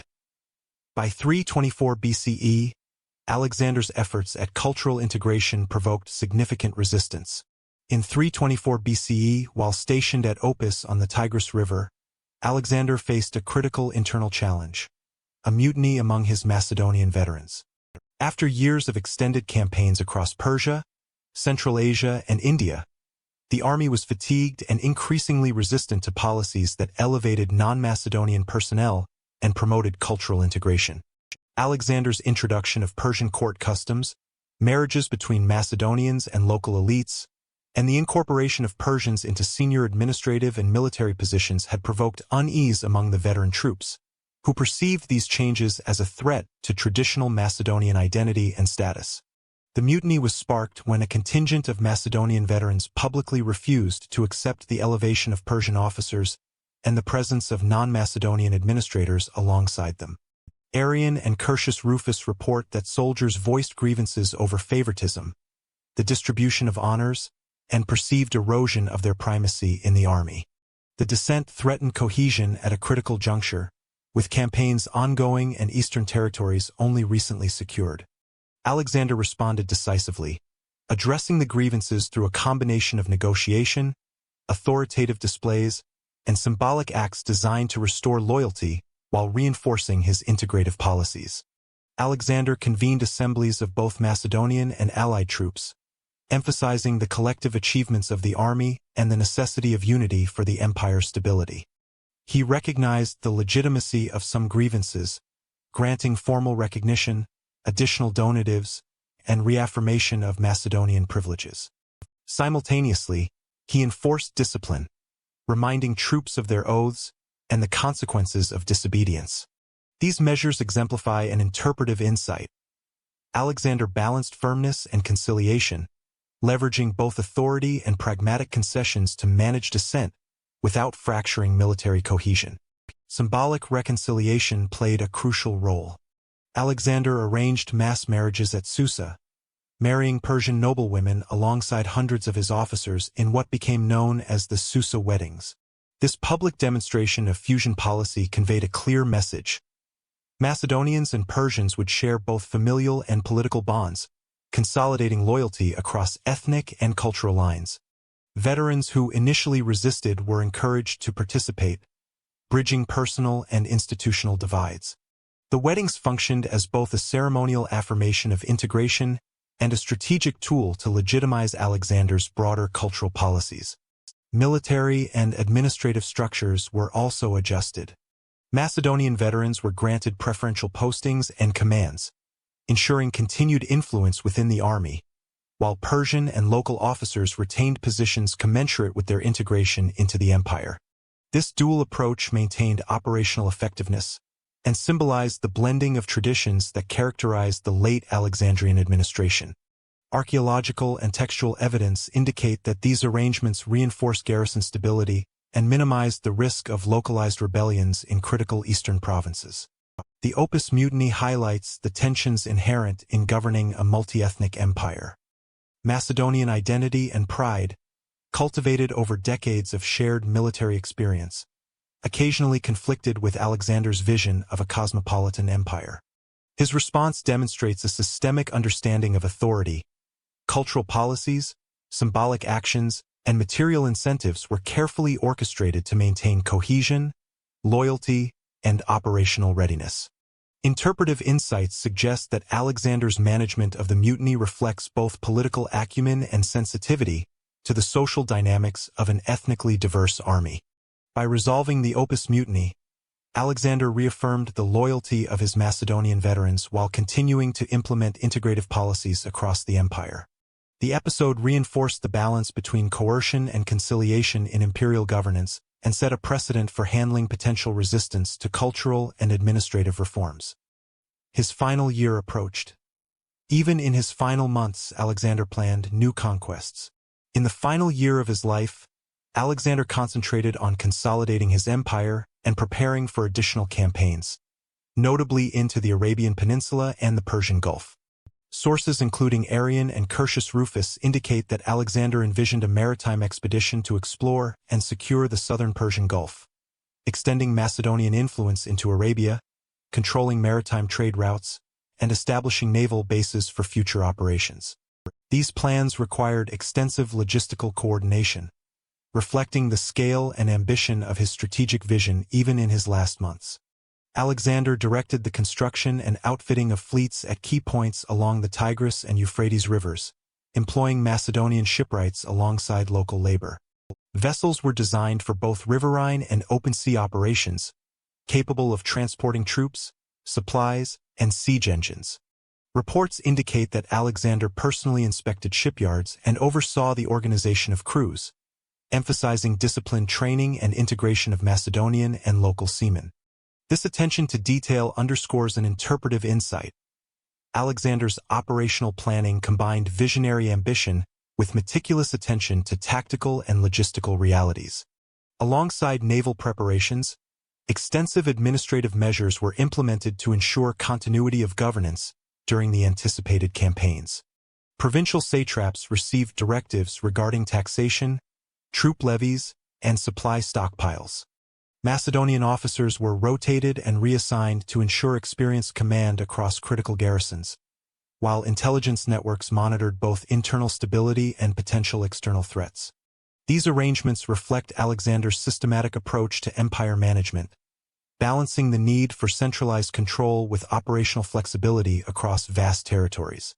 Alexander also planned a coordinated expeditionary sequence, linking riverine and overland forces to enable simultaneous engagement in multiple theaters.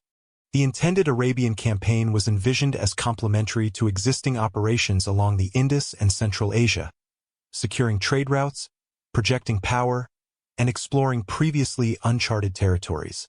Ancient sources describe preliminary reconnaissance missions, mapping of coastal regions, and the dispatch of survey parties to identify suitable harbors, indicating an early form of integrated naval logistics combined with imperial expansion. The strategic implications of these plans were significant. Control over the Arabian Gulf would not only extend Macedonian authority into a commercially vital region, but also provide staging points for future operations along the Red Sea and Indian Ocean. Alexander's foresight in linking naval construction, logistical preparation, and provincial governance demonstrates an interpretive insight. His empire was conceived not merely as a collection of conquered territories, but as an integrated network of strategic, economic, and political assets. Preparations also included the reinforcement of frontier defenses and the maintenance of supply depots along the Euphrates and Tigris. These measures ensured operational security for both the fleet and the army, mitigating the risks inherent in extended campaigns.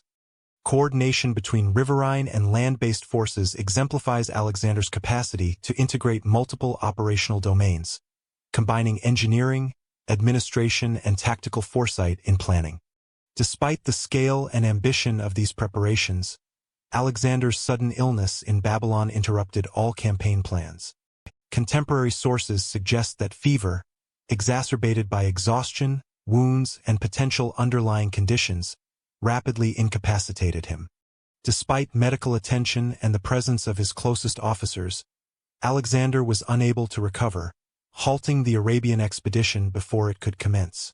His death not only ended immediate military operations but left the empire without its central authority, precipitating succession struggles and political fragmentation. Alexander's final months in Babylon highlight the interdependence of strategic vision, logistical sophistication, and administrative foresight in sustaining an empire. Even as his health declined, he sought to extend Macedonian influence through integrated military and naval operations, underscoring the enduring ambition and systemic approach that characterized his career. His sudden illness halted these plans. Alexander's death remains one of antiquity's most debated events. In June 323 BCE, Alexander the Great fell gravely ill in Babylon, culminating in his death at the age of 32. Ancient sources, including Arrian, Plutarch, and Diodorus, offer detailed descriptions of his final days, though they vary in chronology and interpretation. Reported symptoms include high fever, severe abdominal pain, and progressive weakness over several days. Accounts note that Alexander remained conscious and engaged with his officers for much of his illness, issuing instructions and discussing the governance of his empire, demonstrating the centrality of his personal authority even in extremis. Modern scholars have attempted to reconstruct the cause of his death using these historical descriptions. Theories include acute infectious disease such as typhoid fever or malaria, complications from pre-existing battle wounds, pancreatitis, or even poisoning, though the latter is less favored by contemporary historians given the rapid course of the illness and lack of direct evidence. Archaeological and epidemiological studies of Mesopotamian urban centers during this period support the prevalence of waterborne diseases like typhoid, which could account for the high fever, abdominal pain, and multi-organ failure described in ancient texts. Interpretive insight. Regardless of the precise medical cause, the rapid incapacitation of Alexander underscores the vulnerability of centralized authority in empires reliant on a single charismatic leader. Political tensions intensified during Alexander's final days. He had made no clear designation of a successor, though some sources suggest he expressed a wish that the empire remain undivided or pass to his unborn child, Roxana being pregnant at the time. This ambiguity created uncertainty among the Macedonian and allied elites. Senior officers, including Perdiccas, Ptolemy, and Antipater, began consolidating influence over key military and administrative posts, anticipating a post-Alexander power structure. The interplay of illness, command, and succession planning illustrates a recurring theme in the governance of early empires. Personal leadership and centralized decision-making can create structural instability in the absence of explicit succession mechanisms. During the illness, Alexander continued to issue strategic instructions, including the organization of garrisons, reinforcement of provincial administration, and management of tribute collection. Arrian emphasizes that Alexander's attention to governance persisted even as his condition deteriorated, reflecting both the centrality of his authority and the administrative challenges inherent in managing an empire spanning thousands of kilometers. Interpretive insight. The final days reveal the extent to which the Macedonian imperial system relied on a combination of personal charisma, centralized command, and the delegation of authority to loyal subordinates. The political environment in Babylon was highly charged. Officers and satraps debated immediate military and administrative priorities while monitoring each other's influence. Factions emerged around competing claims to authority, with Macedonian veterans emphasizing traditional military hierarchies and local elites asserting regional autonomy. These dynamics would later catalyze the Wars of the Diadochi, but in the immediate context, they shaped the final disposition of power as Alexander succumbed to illness. Alexander's death on June 10 or 11, 323 BCE, marked the abrupt end of a career that had transformed the geopolitical landscape from Greece to the Indus. His body was placed in a richly adorned funerary bier in Babylon, and his passing was publicly mourned by Macedonians, Persians, and allied contingents, underscoring both the symbolic and operational centrality of his person. The sudden vacuum of authority created immediate challenges for empire maintenance, illustrating the dependence of vast early empires on the cohesion and decision-making of a single ruler. The circumstances of his death continue to invite scholarly debate, from medical reconstructions to political analysis. However, the immediate consequence was clear. The empire he had meticulously organized and expanded was left without a designated heir of sufficient age or authority to assume undisputed control. Interpretive insight. The absence of a clear succession plan transformed a period of potential consolidation into one of fragmentation and contestation, demonstrating the structural fragility of empires built around individual leadership. His generals now faced succession. Without a clear heir, the empire fractured almost immediately. Following Alexander's death in 323 BCE, the Macedonian Empire faced an unprecedented succession crisis. His infant son, Alexander IV, born to Roxana, was not of an age to assume independent authority, leaving the empire without a practical, undisputed ruler. In response, the senior Macedonian generals and administrators convened to determine governance, resulting in the appointment of Perdiccas as regent. Perdiccas assumed central authority over both the young king and the army, tasked with preserving unity while managing an empire that spanned from Greece to the Indus. Despite his regency, Perdiccas faced immediate challenges. Other generals, Antipater in Macedonia, Ptolemy in Egypt, and Seleucus in the eastern provinces, controlled significant military and administrative resources. Disputes quickly arose over territorial commands, tribute, and legitimacy of authority, as each general sought to secure power in their respective regions. Arrian and Diodorus describe tensions escalating into open conflict, with alliances shifting frequently, reflecting the absence of a clear imperial hierarchy. Interpretive insight. The rapid fragmentation demonstrates the structural vulnerability of empires heavily reliant on a single charismatic ruler and personal loyalty rather than institutionalized succession. Perdiccas attempted to maintain centralized control by using both military force and political negotiation. He conducted campaigns to enforce loyalty, including operations in Asia Minor and Egypt, but faced repeated resistance and defections.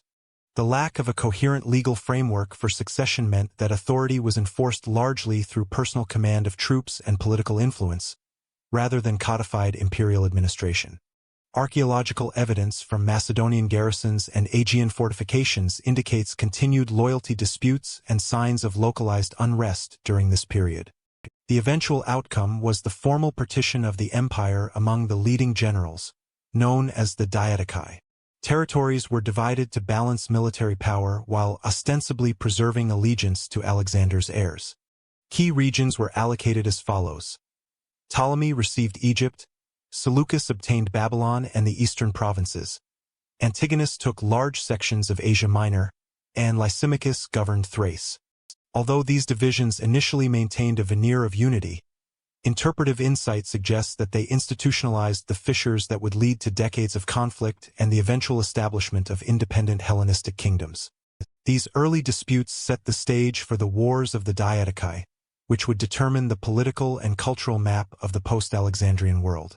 The regency system failed to consolidate authority over long distances, particularly as generals gained autonomous control over territories, solidified local administrative structures, and cultivated personal armies. Contemporary sources emphasize that loyalty to Alexander's memory was invoked to legitimize claims, but practical governance increasingly reflected the power of individual commanders rather than central imperial policy. By the time Alexander IV reached maturity, the political landscape had transformed. Generals operated as de facto kings, and the empire's eastern and western regions had developed administrative and military systems largely independent of Macedonian oversight. This fragmentation illustrates a broader historical pattern. Empires built around singular leaders often face systemic instability after the death of the founder, with institutional continuity contingent on both succession mechanisms and the integration of regional power structures. The succession crisis also affected cultural and economic policies. Macedonian and Greek administrators continued to integrate local elites, but regional autonomy allowed for variations in taxation, military organization, and urban development. The strategic foundations laid by Alexander, fortifications, city foundations, and logistical networks, remained influential, but their control increasingly rested in the hands of successor states. Interpretive insight. The structural legacies of Alexander's campaigns persisted, but the centralizing vision of a unified empire dissipated rapidly in the absence of personal authority. These disputes and territorial divisions ultimately shaped Alexander's long-term legacy, transforming his conquests into a constellation of successor states that would define the Hellenistic period. Alexander's empire became the stage for decades of conflict among his generals. After his death, the Macedonian generals, or diadochi, engaged in protracted wars to secure their own authority. Key conflicts included Ptolemy's consolidation of Egypt, Antigonus' campaigns in Asia Minor, and Seleucus' eventual control over Mesopotamia and the eastern provinces. Arrian and Diodorus describe shifting alliances, betrayals, and military innovations that allowed regional powers to assert control. Administrative structures established by Alexander were retained or adapted, providing continuity despite political fragmentation. Interpretive insight. The wars of the diadochi demonstrate how imperial infrastructure, fortifications, garrisons, city foundations, enabled successor states to maintain power even in the absence of a unifying ruler. The conflicts also led to the formal division of Alexander's empire into multiple kingdoms: the Ptolemaic dynasty in Egypt, the Seleucid Empire in Asia, and Antigonid control in Macedonia and Greece. These states maintained Macedonian military and administrative practices while developing independent identities. Local elites were incorporated into governance, and economic systems established during Alexander's campaigns persisted, facilitating trade, urbanization, and military logistics across diverse regions. Alexander's conquests initiated unprecedented cultural interconnection across Eurasia. The post-Alexandrian world saw the fusion of Greek and local cultures, known as Hellenization. Cities such as Alexandria in Egypt, Seleucia in Mesopotamia, and Antioch in Syria became centers of administration, learning, and commerce. Greek language, art, and political institutions merged with local traditions, producing hybridized cultural landscapes. Archaeological evidence, including inscriptions, coins, and urban layouts, confirms the extent of this cultural diffusion. Economically, successor states capitalized on Alexander's networks, facilitating long-distance trade, agriculture, and resource extraction. Scientific and philosophical centers, such as the Library of Alexandria, flourished under the patronage of Hellenistic rulers. Interpretive insight. Alexander's campaigns created conditions for sustained intellectual and commercial exchange, demonstrating the systemic and enduring impact of imperial conquest on culture and economy. Interpretations of Alexander reflect the concerns of each historical era that studied him. Classical sources, Arrian, Plutarch, Diodorus, and Curtius Rufus, provide differing portrayals of Alexander, emphasizing military genius, political acumen, or personal ambition. Modern scholarship examines his strategies, administrative policies, and the consequences of imperialism, debating whether his campaigns were motivated by conquest, state-building, or personal ambition. Archaeological and textual evidence allows nuanced assessment of his methods, including integration of local governance, military innovation, and economic planning. Interpretive insight. Historiographical analysis reveals that Alexander's legacy is as much a construction of memory and interpretation as it is a record of concrete achievements, reflecting evolving cultural and scholarly priorities. Through the wars of the diadochi, the Hellenistic fusion of cultures, and ongoing scholarly debate, Alexander's life and campaigns continue to influence the understanding of empire, leadership, and cultural interaction across Eurasia. If you found this detailed exploration of Alexander the Great's life, campaigns, and enduring legacy insightful, consider subscribing for more in-depth historical documentaries. Dive deeper into the empires, civilizations, and pivotal figures that shaped our world, and enable the channel to continue bringing rigorously researched, cinematic history directly to your screen. Don't forget to like, comment, and share. Your engagement helps preserve and expand the stories of our shared past.